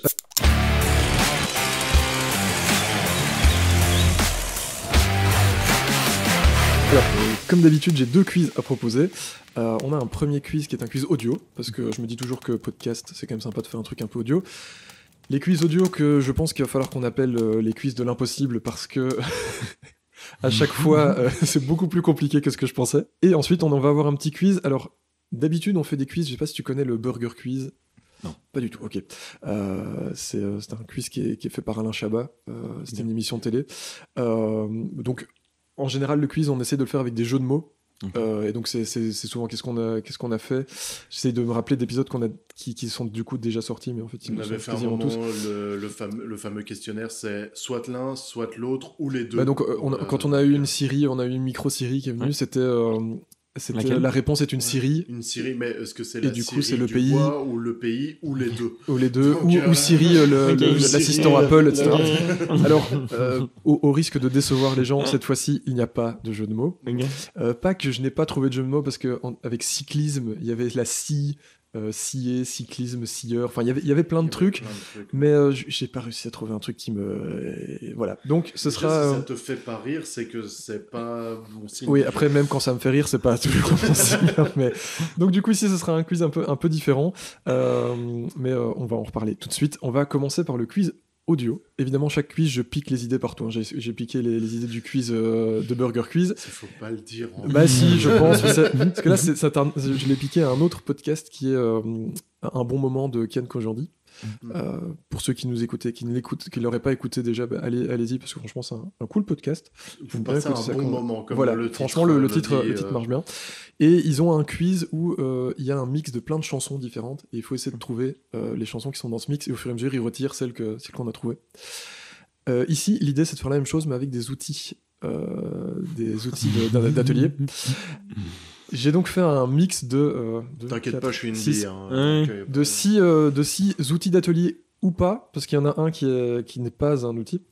Et donc l'idée, ça va être d'écouter ce mix qui, attention aux oreilles de chacun, est un peu un brouhaha actuellement. Donc ça fait vraiment atelier dans lequel tout le monde travaille en même temps. Et d'essayer de trouver les différents outils qui sont utilisés dans ce voilà, tu commences à voir l'impossible dans les quiz de l'impossible. Quoique celui-là m'a l'air déjà plus simple que ce qu'on a déjà fait. Mais donc je vais lancer ce son et on va essayer au fur et à mesure de trouver. Il y a qu'un seul son, c'est ça? C'est un seul son avec plusieurs... Là c'est un son, tu vois, l'entends tout de suite, c'est un son avec tous les bruits d'outils. Vous me trouvez un outil, je le supprime de la bande son et on écoute les suivants jusqu'à ne plus avoir d'outils à trouver. On va essayer d'éviter de dire des outils au hasard, même si, bon, c'est une technique. Voilà, n'hésitez pas aussi, évidemment, ceux qui nous écoutent, à essayer de deviner avec nous et d'en trouver aussi. Bon, on va se lancer, on va essayer. On va essayer. Attention, en espérant qu'il n'y ait pas de soucis de son. Ouais.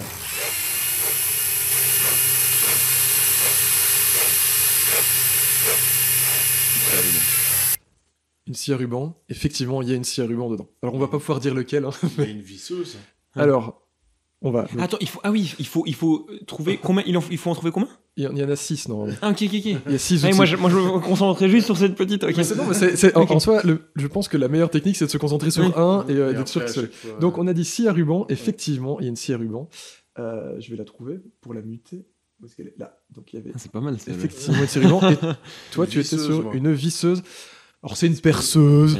On va accepter le visseuse. Effectivement. C'est déjà bien, on en a déjà retiré 2.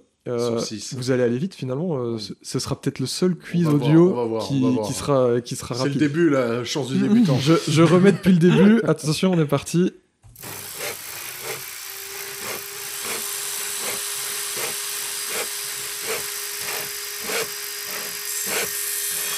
C'est anglais.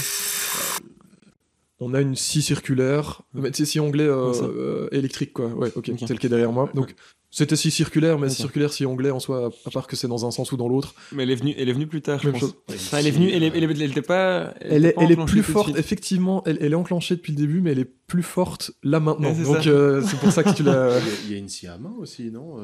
Il y a une scie à main, effectivement. On peut l'écouter en solo.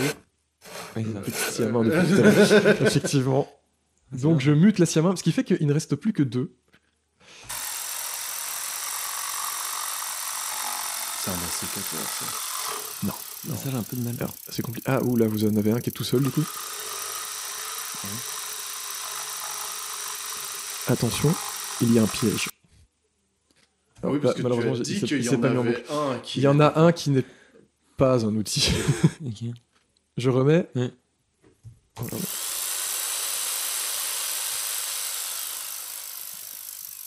Là, du coup, il y en a un qui est tout seul.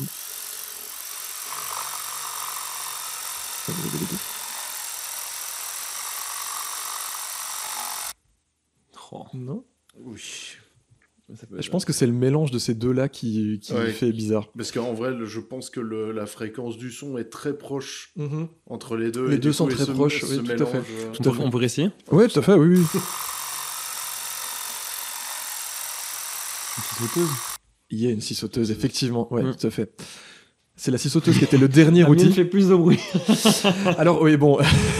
Après, j'ai essayé de régler les niveaux un peu comme je pouvais. Ce qu'il y a, c'est que cette fois-ci, c'est des sons que j'ai été chercher sur Internet. Je me suis pas amusé à enregistrer à chaque fois les sons. Donc, bon, ça dépend de qui a enregistré quoi. Et alors, le dernier son qui restait, qui était en fond. C'est quoi ça? C'est un truc à ressort, non? C'est une roue de vélo. Une roue de vélo. Ah, mais oui, une roue libre. C'est une roue libre. J'ai même pas. Je pensais tellement aux outils d'atelier que j'ai même pas fait le. Ouais, mais c'est pour ça qu'il y avait le petit piège, mais je voulais le mettre lui en fond pour essayer de perturber un petit peu le. Le problème, c'est que des fois, quand toi tu dis qu'il y a un piège, des fois, il faut aller loin. Et cette fois-ci, c'était pas très loin le piège. On a parlé de vélo, et donc il y avait quand même un petit fond de vélo derrière tous ces bruits de. Mais franchement, c'est pas si mal. Je pense qu'on peut s'applaudir parce que. Pour une fois, on a réussi à faire un quiz qui a marché. Ouais. Sachant que ce quiz de mix de trucs, je veux le faire depuis l'épisode 0. Il n'a pas fonctionné à l'épisode 0 parce qu'on avait des problèmes techniques. Ouais. Et donc j'ai enfin pu le placer. D'où le nom épisode 0. Hein, oui, c'était l'épisode test. Après, le problème de ce genre de truc, c'est que autant avec les musiques, tu peux en refaire autant que tu veux parce que tu mets les musiques que tu veux. Autant avec les outils d'atelier, là, on les a à peu près tous faits. Ça risque d'être compliqué de le refaire, quoi. Mais en tout cas... je m'attendais à avoir des petits, des outils à main aussi. Tu sais, un petit rabot. Alors, le problème des outils à main, c'est que sur Internet, il n'y a personne qui les enregistre. Ah oui, c'est ça. On va pouvoir passer au second quiz, qui est un quiz un peu plus traditionnel, dans le sens où on va parler des matériaux. Enfin, vu qu'ici, on a parlé de vélo en bois, on sait que le vélo, il y a plein d'autres matériaux qui sont utilisés pour les faire. Je vais donc vous donner des matériaux, et vous allez me dire si ça existe... Enfin, si on a fait des vélos... Enfin... Si c'est un matériau qui est utilisé. Voilà, alors, bon, en espérant que j'ai fait mes recherches assez loin. Matériau insolite. Alors, C'est insolite ou pas insolite, mais c'est plutôt des matériaux insolites parce que sinon c'est pas drôle. Enfin, si je vous dis juste en aluminium, alors ah oui, il y en a. Super. Quoique je pense que j'ai peut-être glissé un plus simple, voilà, et des qui paraissent vraiment forcément faux, mais voilà. L'idée, ça va être de se dire ce matériau, est-ce qu'il y a ou pas. Voilà, c'est relativement simple. Il n'y a pas de jeu, il y a pas de jeu de mots. Je suis désolé. C'est les gens qui sont comme moi fans de jeux de mots. Et pourtant j'en avais, hein, mais voilà. Je me suis dit que là c'était plus sympa comme ça. Est-ce que vous êtes prêts ? On est prêts.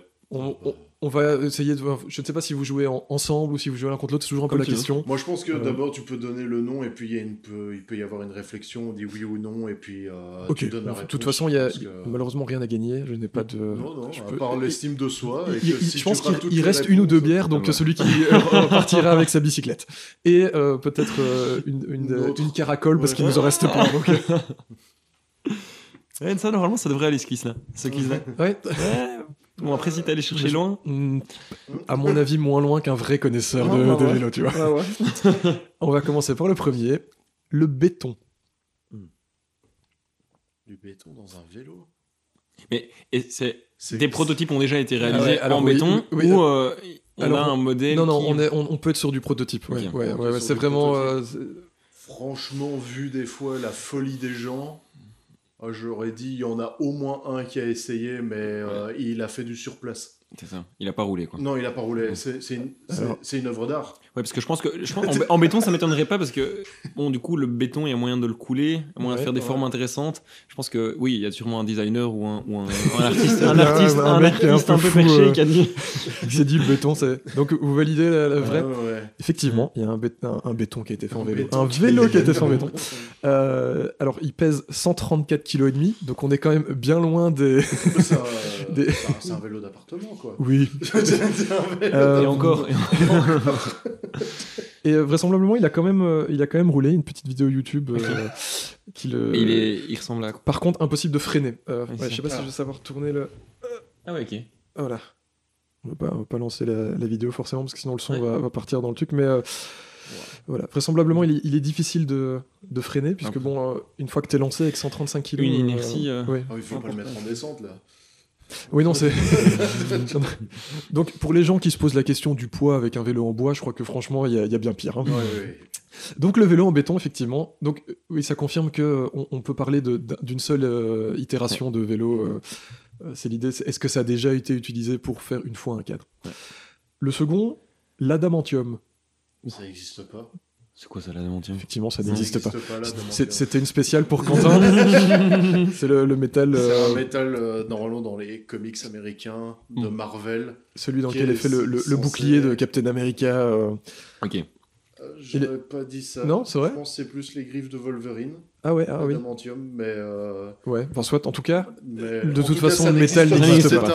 C'est un métal. C'était un piège qui n'en était pas vraiment. Et en vrai, même pour un vélo, une matière même en métal qui ne se plie pas, c'est pas une bonne chose en vrai. C'est vrai que si elle a pas du tout d'élasticité, c'est pas intéressant. Non, parce que du coup, en fait. Je vous fais la transcription, on a un très grand nom. Parce que là, l'audio, ça ne se voit pas, la tête bouge beaucoup. C'est le pilote qui prend toute la charge à ce moment-là. Et il fait un magnifique vol plané en même temps. Après, je te rappelle qu'on a fait un vélo en béton. Ça, franchement... Ce qui est peut-être pas ouf non plus en termes de... Mais je m'attendais à avoir plus de courbes quand même dans le vélo en béton. Ils étaient un peu plus créatifs sur le... En tout cas, sur le look du vélo. Parce que là, c'est vraiment un vélo...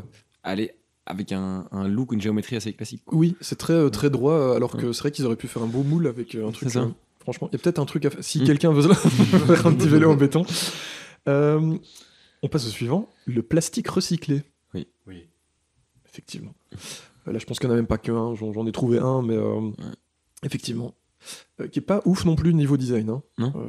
Celui que j'ai trouvé, en tout cas, c'est très gros, quoi. C'est pas... Et il est électrifié ? C'est une très bonne question. Ça m'étonnerait pas, parce que... Mais j'ai même pas l'impression. Pas sûr, non. Bah non. Pas sûr. Ok. Ça c'est le niveau de recherche pour les quiz. J'ai pas approfondi hyper fort. T'en as trouvé un, tu t'es dit bon, je vais prendre Tant celui-là. qu'on est sur les liens avec d'autres podcasts, on est au niveau du floatcast pour la recherche des infos. Tu vois, c'est vraiment. J'ai vu le titre, j'ai fait OK, c'est bon, ça marche. Tu as tapé sur Google, tu t'es dit allez, c'est bon. J'ai littéralement tapé sur Google vélo matériaux. Le premier. Voilà. Et puis après, je me suis dit ah tiens, il y en a un. Ah bah, bravo. Mais voilà, le vélo en plastique recyclé existe évidemment. Ça aurait été étonnant que ça n'ait pas été fait. La suivante, c'est la terre cuite. Non. En terre cuite. En terre cuite, moi je dirais non.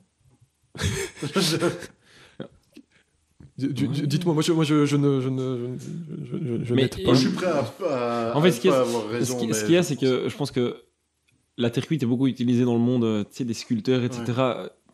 Juste pour l'aspect esthétique. Donc, si tu me dis le vélo a roulé, je dirais non. Si tu me dis il a pas roulé, je pense que normalement ils ont tous roulé parce que celui en béton, en fait, c'est parce que quand tu m'as demandé rouler, j'ai vu le premier qui était béton. Je me suis dit putain, je me rappelle pas s'il avait roulé ou pas. Okay. Vraisemblablement il a roulé, donc je Okay, pense qu'ils ont tous je roulé. pense pas alors non plus. Non. En tout cas, peut-être que s'il y en a eu un, il est dans un musée, mais en tout cas, je n'en ai pas trouvé. S'il existe, comme tu dis, il doit être dans un musée, voilà, mais de fait, éclaté en 1000 morceaux. ou comme tu dis, uniquement une sculpture, parce que de fait, ça des sculptures de vélo en terre cuite, il doit y en avoir, ça c'est sûr. Mais en tout cas, il n'y a pas eu de test de vélo fonctionnel, en tout cas au moins une fois en terre cuite, parce que bon, celui en béton fonctionnel entre très gros guillemets quoi. D'ailleurs, ce qui est assez intéressant, c'est que on avait eu un stagiaire nous en design. Et il avait fait, donc l'idée c'était de travailler sur des nouvelles formes au niveau des tubes, etc. Et il utilisait de la terre. En fait, ça se fait pas mal, soit de la terre, soit alors on utilise l'espèce de plastiline. Dans le monde automobile aussi, on l'utilisait énormément en fait quand on voulait venir mettre une nouvelle forme ou quoi, ou sur une voiture existante. C'est ça. Ouais, tout à fait. Donc c'est assez intéressant. Et donc il est venu travailler sur le cadre existant, à essayer de créer des nouvelles formes. C'est pas mal parce que ça donne vraiment une idée dans l'espace quoi. Oui. Bah, c'est plus visuel parfois qu'un truc en 3D sur l'ordinateur où t'as toujours. Ouais, je savais pas ça qu'en fait dans le monde de l'automobile aussi en fait ça s'utilisait énormément dans le temps et encore maintenant aujourd'hui. Ils sculptent pas mal les voitures à l'échelle 1-1 pour vraiment l'avoir physiquement face à soi, parce que c'est vrai que la 3D sur ordinateur c'est joli, mais en fait t'as jamais vraiment le même rendu quoi. Ouais, c'est ça. Et même si maintenant avec les technologies, par exemple avec des écrans, tu peux essayer de visualiser dans le volume, mais tu l'as quand même pas en face de toi, c'est ça. Oui, parce que parfois la hauteur des yeux humains change tout sur le. Enfin, t'as une ligne qui sur ton PC est géniale parce que t'es à hauteur de la ligne, et en fait après une fois que t'es debout dans la voiture, en fait, ça grossit le truc ou ça l'apesantit hyper fort. Enfin, donc de fait. La terre peut quand même être utilisée, mais il n'y a pas encore eu de vélo. Du marc de café. Oh, non. Non. Putain, ce nom, quoi. Non, effectivement. On fait beaucoup de choses avec le marc de café. De plus en plus, à chaque fois que j'ouvre Google Actu, j'ai toujours bien un truc genre le marc de café utilisé pour faire tel machin, tel truc, mais pas encore des cadres de vélo. Non, mais tu vois, compacter, sécher et compacter, sous pression, il y a quand même pas mal de matériaux. Première pluie, tout s'effondre. Et si on met un vernis bâton Est-ce que ça peut pas tenir? tu dois le tremper, c'est vraiment tu dois le mettre comme ça. Tu le mets dans de la résine. En fait, c'est juste le marc de café dans de la résine. En fait, t'as 90% résine, 10% marc de café. Franchement, très écolo cette histoire. Ok, je vois qu'apparemment, il n'y a pas beaucoup d'imagination sur ce plateau. Les gens il aura la couleur de la marc de café, mais il ne sera pas. Ce ne sera pas vraiment marc de café. Suivant, en capsule de café. Oui. En capsule. Ça, il y a eu Nespresso, je pense qu'il en a fait. Exactement. Mais du coup, les capsules de café sont de l'aluminium. Ouais. Après, effectivement, du coup, il y a un peu. C'est de l'alu. D'ailleurs, je ne comprends toujours pas comment est-ce que dans le monde actuel, on puisse toujours vendre des capsules de café en alu et dire que oui, mais on les recycle après. En fait, si tu les créais pas à la base, il n'y aurait pas besoin de les recycler après. Mais bon. Bah, disons que ça fait un coup de pub de le faire, mais bon, t'as toujours cette problématique du début. Mais ça dans quel podcast on en avait parlé de ce truc on essaye souvent de trouver des solutions à des trucs qui en fait il suffirait juste de pas les faire et il n'y aurait pas besoin de solution. Mais genre les capsules, en fait, ça rapporte de la thune. Donc... En fait, le café, il y a moyen de le faire sans capsule. Oui, totalement. Mais bon, voilà, c'était. C'est un beau coup marketing. Ah oui, non, ça c'est sûr. Oui, ça effectivement. Parce que je sais pas s'ils l'ont. Enfin, bon, ils ont fait un proto là. Normalement, j'ai la. Ouais. Donc ils ont pas mis. Ils ont fait je pense, un carton quand même avec ce vélo-là, parce que voilà, ils le mettaient partout et c'était avec des capsules recyclées, mais effectivement, comme on dit.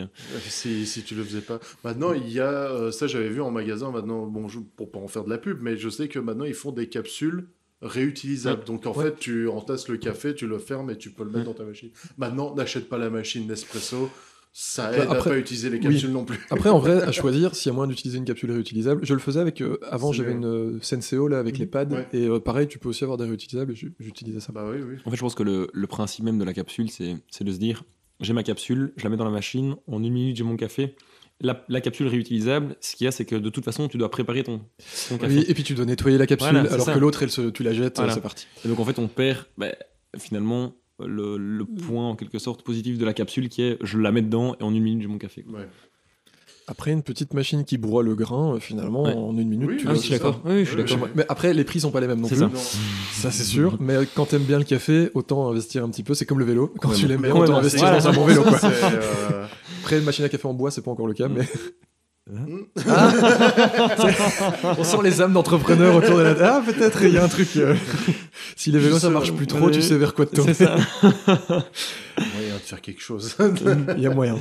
Le suivant est relativement simple. Le bambou. Oui.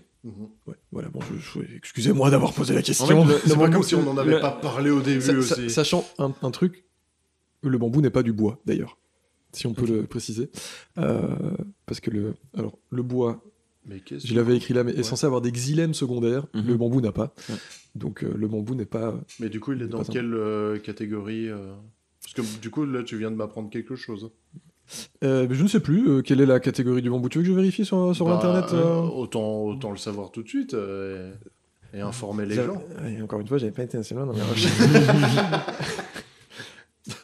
Va nous sortir un nom latin. C'est de la famille des graminées. Ouais, d'accord. Donc, et c'est une plante monocotylédone. Cotylédone, ouais. Donc c'est plutôt un graminé. Tu vois. C'est pas un bois, c'est pas un arbre. C'est comme merde, c'est quoi ? C'est les palmiers, non ? Qui sont aussi pas. Oui, c'est aussi pas du bois, c'est pas. Même principe. C'est des grandes herbes en fait. Ouais, c'est ça. C'est juste des très grosses herbes.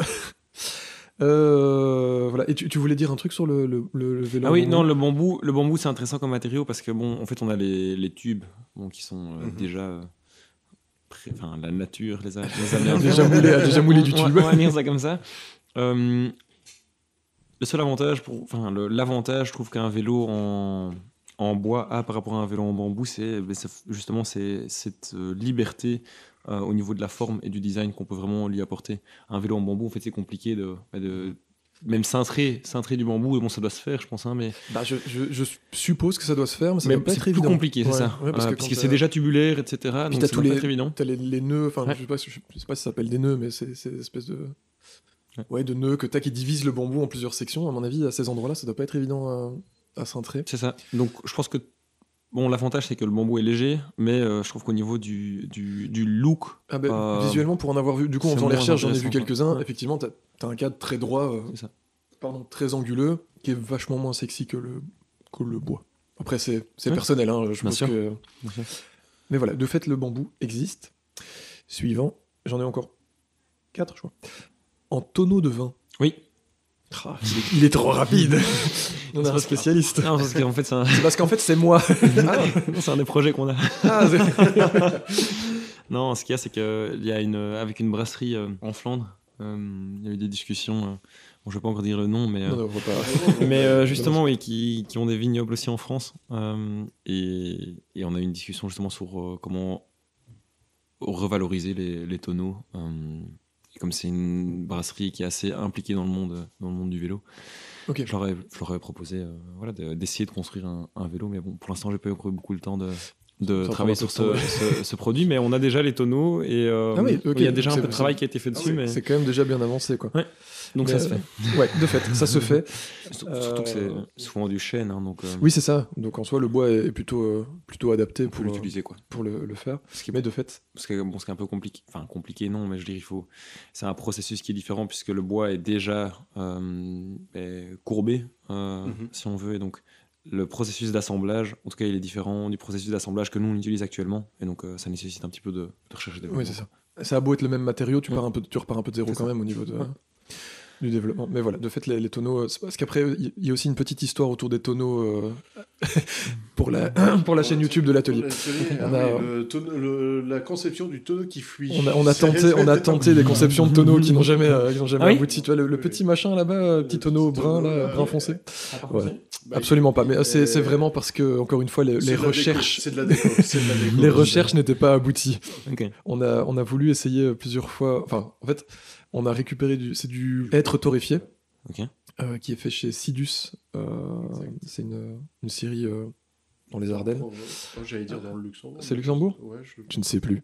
Bah si. En même temps, quand on est dans le Brabant wallon, tout paraît très loin. C'est vite les Ardennes. Ouais, ça, tu pourras couper cette partie-là. Oui, mais je couperai. T'avais proposé d'aller chercher de l'essence au Luxembourg parce qu'on n'était pas très loin. Ah ouais, c'est vrai, en allant chez Sidus. Ouais.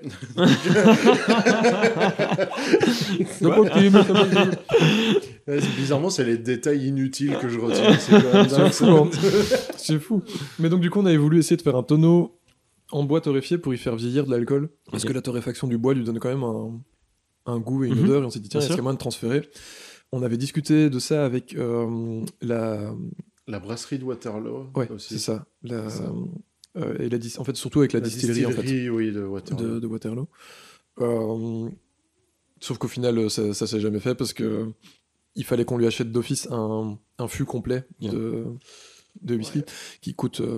cher. Non, tu peux revendre tout terrain. Je dirais que quelqu'un aurait investi dedans, mais on l'aurait pas suivi. Donc voilà, c'est pour ça que les tonneaux, ça m'a un peu... je me suis dit, tiens, finalement, est-ce qu'il y a moyen de faire des trucs avec les tonneaux ratés si jamais t'as besoin de planches et de petits bouts là, tu vas faire un petit vélo. C'est ça. Il nous reste un peu de hêtre torréfié. Mais le problème du hêtre... en fait, une fois qu'il est torréfié, il est hyper cassant parce qu'il perd toute sa lignine. Et donc, il a plus d'élasticité du tout. Ouais, donc pour le vélo, c'est mort. Top, ouais. Non, la couleur est sympa, mais c'est mort. Par contre, du coup, il est complètement protégé contre les champignons, etc. C'est l'avantage de la torréfaction, c'est que tu peux l'utiliser pour faire des terrasses, des bardages, tout ça. Mais de fait, il est hyper cassant, quoi. Enfin, hyper cassant. Ouais.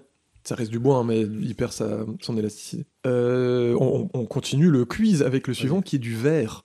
Oui. Ça, c'est fou, moi j'avais mis faux. J'ai pas trouvé de vélo en verre. Ah ouais. Alors j'ai trouvé un vélo transparent, mais qui a été débunké comme étant un fake. Mais j'ai pas trouvé de vélo en verre. Ça n'existe pas. Mais pourtant, ça aurait pu être faisable en vrai de alors, c'est ce qui me semblait aussi. Et c'est pour ça que je l'ai cherché. Mais alors, j'ai fait des recherches. Mais si j'ai pas trouvé, c'est que ça n'existe pas. Je veux dire, en tant que prototype, si tu t'éclates avec, c'est. Ah non, mais c'est ça, en fait. J'ai dit oui, mais c'est parce que j'avais vu un snowboard qui avait été fait en verre. Un snowboard. Ok. Et je m'étais dit, bon, c'est quand même étrange. C'est une drôle d'idée. C'est déjà dangereux le snowboard à la base. Et ça fonctionnait. Mais bon. Il cassait après un certain moment, mais donc je m'étais dit un vélo, pourquoi pas. Eh ben, en tout cas, à l'heure actuelle, et au vu de mes recherches sur Google, il n'y en a pas. Voilà. Mais si jamais les auditeurs ou nous en trouvons un entre-temps, il ne faut pas hésiter à nous l'envoyer. Ça peut être intéressant à voir. Le suivant, c'est en polymère biodégradable.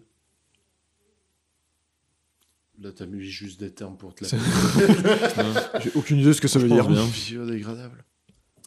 Effectivement, ça existe. Alors, attends, qu'est-ce que j'ai ? Ça, je suis curieux de voir. Ouais, mais alors, je n'ai pas de photo. Tu es sûr que ce n'est pas un fake ? Non, vraisemblablement non. Et en plus, il est imprimé en 3D. Donc, c'est de l'impression 3D. En fait, c'est que ça va du... Ils appellent ça c'est du PLA, non ? Oui, c'est ça. Je sais pas si... Attends. En fait, ce qu'il y a, c'est que dans les imprimantes 3D, on met le polymère qu'on veut. Et il y en a plusieurs. Et ici, c'est du biodégradable. Ouais. Alors, c'est très à la mode. L'impression, même l'impression en fait 3D de pièces de vélo ou de vélo, c'est quelque chose qu'on voit qui se développe vraiment sur le marché, soit en plastique, du coup c'est des polymères, quoi. Soit alors il y a même maintenant de l'impression qui se fait titane. Tout à fait. Bon, ça demande des imprimantes un petit peu plus complexes. Oui, c'est sûr que c'est pas la machine que tu vas acheter sur Amazon, quoi. C'est ça. Si, mais cher, quoi.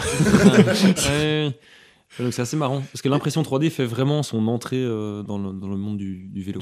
Et on a même des grandes marques qui commencent à imprimer certaines pièces. Et ça rejoint un peu la discussion qu'on a eue sur la relocalisation aussi, parce que voilà, certaines pièces qui pourraient potentiellement, des pièces de jonction, qui pourraient être imprimées en 3D, et donc il suffirait d'introduire les tubes. Il y a une marque française qui fait ça, je ne tombe plus tout de suite sur son nom. Et donc c'est vraiment les pièces de jonction qui sont imprimées, et puis ils viennent en fait juste insérer les tubes, coller avec une colle bien particulière. Et c'est comme ça qu'ils fabriquent leur cadre, en fait. Et vous auriez pas dans l'idée, du coup, d'imprimer certaines pièces pour justement relocaliser un peu plus J'y ai pas mal réfléchi. Donc, il y a certaines pièces de jonction, effectivement, qui seraient intéressantes de faire en impression 3D. Ça fait partie des développements futurs. Du développement futur. Mais c'est sûr que c'est intéressant. Et je pense que... si on veut rester up-to-date, à jour par rapport à ça, ce serait intéressant de commencer à s'y intéresser, en tout cas. C'est vrai que ça pourrait être intéressant pour éviter d'avoir ces pièces qui viennent de très loin et d'essayer d'avoir un truc un peu plus local. Donc les polymères biodégradables, ça existe. Alors, on a en plaqué or. Oui. Effectivement. Et ça en fait d'ailleurs le vélo le plus cher au monde, vraisemblablement. J'avais vu ça. Mais attends, donne-moi un peu le prix, parce que j'ai récemment... En fait, j'ai un lien, mais qui... Ah voilà, ne voulait pas être cliquable. Très professionnel que je suis, j'ai marqué entre parenthèses le plus cher du monde, et je n'ai pas noté le prix, alors que je crois qu'il était sur l'article. Attends. Ce serait intéressant de voir, parce que je suis récemment tombé sur un livre de vélos, donc vraiment des vélos mythiques. Il y a une fameuse marque de voiture qui... Ils disent avoisine les 100 000 euros. Ah oui, c'est ça, donc oui. Ça reste quand même plus cher. Il est plus cher. Parce qu'ici, j'ai une liste de tous les vélos les plus chers. Il y a le vélo Bugatti aussi. Bah oui, c'est ça, mais il est dedans, c'est ça. Après, je vois qu'ici, il y a quand même... Ça, tu l'exposes. Alors, ce qui est marrant, c'est qu'ils disent, dans la notice du vélo, ils mettent « ne peut pas rouler dans l'espace public ». Tu peux juste rouler chez toi. Voilà. Après, je vois qu'il y en a un Aston Martin, tiens, Quentin, pour toi. Ah ouais, grand fan d'Aston Martin que tu es. Bon, c'est pas juste Aston Martin, c'est quoi? J'aime bien la carrosserie. Factor Cycle et Aston Martin. Ok.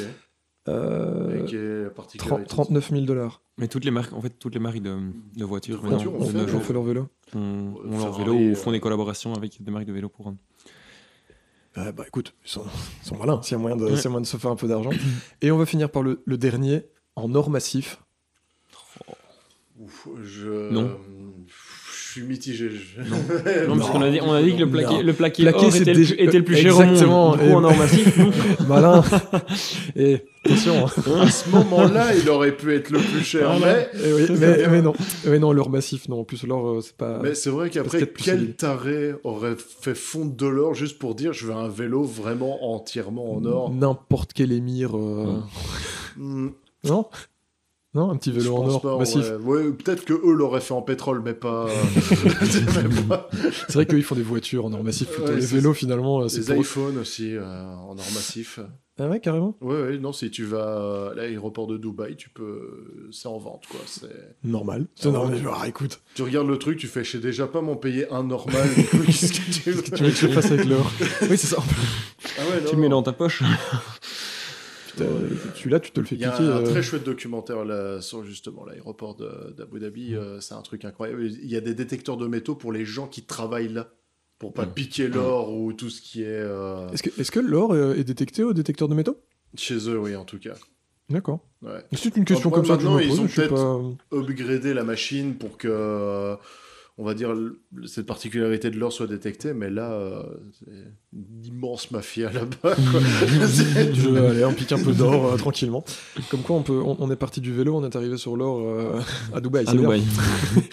Sachant qu'on n'est une toute petite chaîne YouTube, on ne s'est pas encore délocalisé à Dubaï. Ce n'est pas encore le cas. Non. Ce sera peut-être le cas à la fin de ce podcast, on ne sait pas. C'est ça. Quand on aura tellement d'argent. Jamais je vais là-bas. Moi non plus. Mais en tout cas, ça clôt le quiz. Merci d'y avoir participé, c'était cool. Je pense que, j'espère. Je dis c'est cool alors que c'est moi qui ai posé les questions. Le boulard du mec, quoi. C'est terrible. Oh super. Moi, j'en ai posé 2 quand même. Mon truc était très cool. Oui, mais non, mais ça c'était l'interview. Merci. Pas. J'étais là quand même. On arrive à la conclusion de ce podcast, ce fameux moment où sur mon texte, mon conducteur il a marqué conclusion 2 points et puis il n'y a rien. D'abord, la première chose, je voulais en tout cas te remercier d'être venu parler de Zafy Cycle et du vélo en général et du bois et de l'utilisation du bois dans le vélo, parce qu'on n'a pas parlé que de l'entreprise et c'est un peu le but du podcast. J'invite du coup évidemment les gens, encore une fois, à aller visiter, il y a le site internet. Il y a une page Facebook, je dis pas de bêtises. Sur tous les réseaux sociaux, vous êtes partout. Hein, ça. Pas sur TikTok et des choses comme ça, mais sur les réseaux un peu plus classiques, on va dire. Ne mettons pas de jugement de valeur sur Facebook, Instagram, okay. LinkedIn. De toute façon, tous les liens sont évidemment dans les différentes descriptions, quelle que soit la plateforme sur laquelle vous nous avez écouté. D'ailleurs, même encore une dernière question, c'est peut-on venir à essayer Alors oui. Oui, mais sache que c'était parce que je dis que conclusion il y avait rien. Cette fois-ci, j'ai quand même mis 2 petits points. Donc d'abord les réseaux. Voilà, donc allez les visiter. Pensez aussi à aller visiter les nôtres. On mettra évidemment des liens vers l'un et vers l'autre, toujours. Et le truc, c'est que j'allais inviter les gens à le faire, mais peut-être d'abord te poser la question. Est-ce que les gens peuvent venir visiter l'atelier ou pas ? Est-ce que c'est peut-être la première manière de rentrer en contact avec vous, bien sûr, à ce niveau-là. Et de fait, la question de est-ce qu'il y a moyen d'essayer un vélo, peut-être pour les gens qui seraient encore un peu sceptiques de est-ce que le vélo en bois, ça a un intérêt ou pas. Ah non, bien sûr. Après, l'essayer, c'est l'adopter. Hein. Mais... mais bien sûr, c'est tout à fait faisable. Les rendez-vous, les visites, ça se fait sur rendez-vous. Oui, évidemment. Donc, mais non, moi, c'est toujours avec énormément de plaisir que j'explique tout le processus de fabrication. Mais c'est vraiment un travail de passionné aussi. Donc, moi, je suis toujours ravi vraiment de pouvoir partager. C'est un moment de partage, c'est un moment de souvent des personnes qui s'y connaissent aussi beaucoup en vélo et c'est toujours un moment très enrichissant. Donc bien sûr, il suffit de contacter soit via les réseaux, soit sur le site, prendre contact et puis on peut venir voir l'atelier et essayer le vélo sans souci. Okay. Et discuter un petit peu sur les vélos pour ceux qui auraient encore des questions supplémentaires qui seraient hyper intéressés par le truc. Super. Je sais pas si tu avais... on va peut-être aussi, tant qu'on conclut, parler de cette petite bière qu'on a bu. Je vois qu'elle s'est bien vidée, partout, donc c'est que... Oui, mais j'ai parlé plus pendant les quiz, c'est moi qui posais les questions, donc j'ai un peu moins bu. Et je suis assez surpris par ce goût d'agrumes qui n'était pas indiqué dans les descriptions. Mais effectivement, je te rejoins de ça au soleil, ça doit être nickel. Donc moi en tout cas, tu la conseilles. Je la conseille, merci. Moi, je la conseille. Je sais pas pour vous, mais complètement. Ouais. Donc c'est la bicyclette Pale Ale. Évidemment, encore une fois aussi, le lien est dans les descriptions, quel que soit l'endroit où vous nous écoutez, pour aller commander cette petite bière. Je pense qu'il y a moyen de la commander sur leur site à eux directement. Je ne sais plus où je l'ai commandée. Ah non, je l'ai acheté en magasin. Oui, d'ailleurs. Pensez à aller en magasin. C'est bien de commander sur Internet, mais pensez à vous déplacer, à aller dans des magasins. Ça fait vivre des gens. Ça fait vivre des gens. Ça permet aussi de discuter avec les gens et de connaître un peu plus de choses. Donc voilà pour les conclusions. Je ne sais pas si tu avais quelque chose que tu voulais rajouter pour les gens qui nous écoutent ou pour... pas forcément. Mais, comme je l'avais expliqué, c'est toujours un plaisir de partager. S'il y a quoi que ce soit comme question, des réflexions, qui n'hésitent surtout pas à prendre contact avec nous.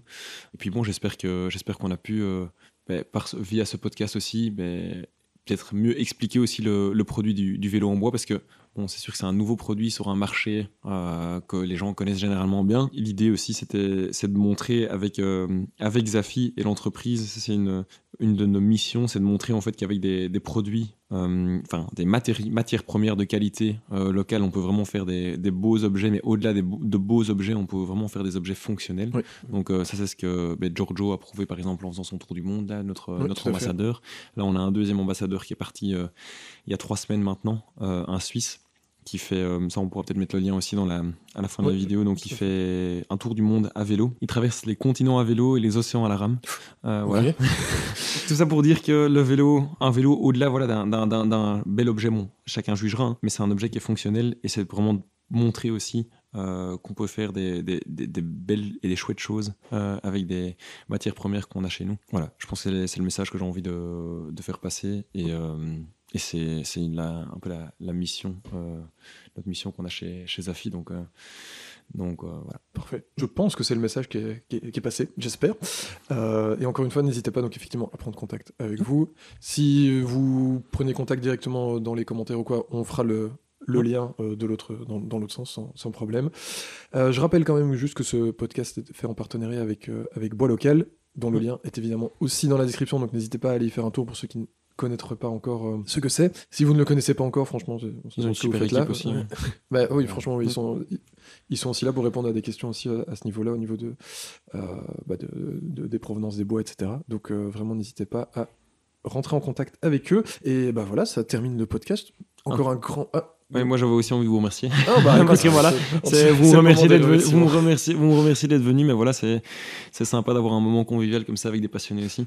Voilà, je vous remercie énormément de m'avoir invité en tout cas ici. Et puis j'espère que votre podcast va continuer à bien pour ses fruits et cartonner dans le futur, quoi. Dans le futur. Ça tient aussi aux gens qui nous écoutent de partager un maximum le podcast et de le faire vivre aussi, parce que nous on enregistre et puis après ça nous appartient plus, c'est aux gens de le faire vivre. Mais en tout cas, merci à toi d'avoir accepté l'invitation, parce que c'est pas le tout d'inviter, il faut après que tu acceptes de venir, d'avoir pris un peu de temps, parce que c'est vrai que ça prend un peu de temps sur le week-end de venir discuter. Donc un très grand merci. Et puis nous, on se retrouve du coup le mois prochain, donc premier lundi du mois, comme tous les premiers lundis du mois, avec l'épisode suivant. Je vais pas pouvoir vous dire encore de quoi il parle, parce que je ne sais pas encore de quoi il va parler. Mais suivez-nous sur les réseaux. Donc à la fin de ce mois-ci, vous aurez des petits indices sur le sujet du prochain podcast. En tout cas, merci de nous avoir écoutés, et puis je vous dis tout simplement tchuss les ateliers.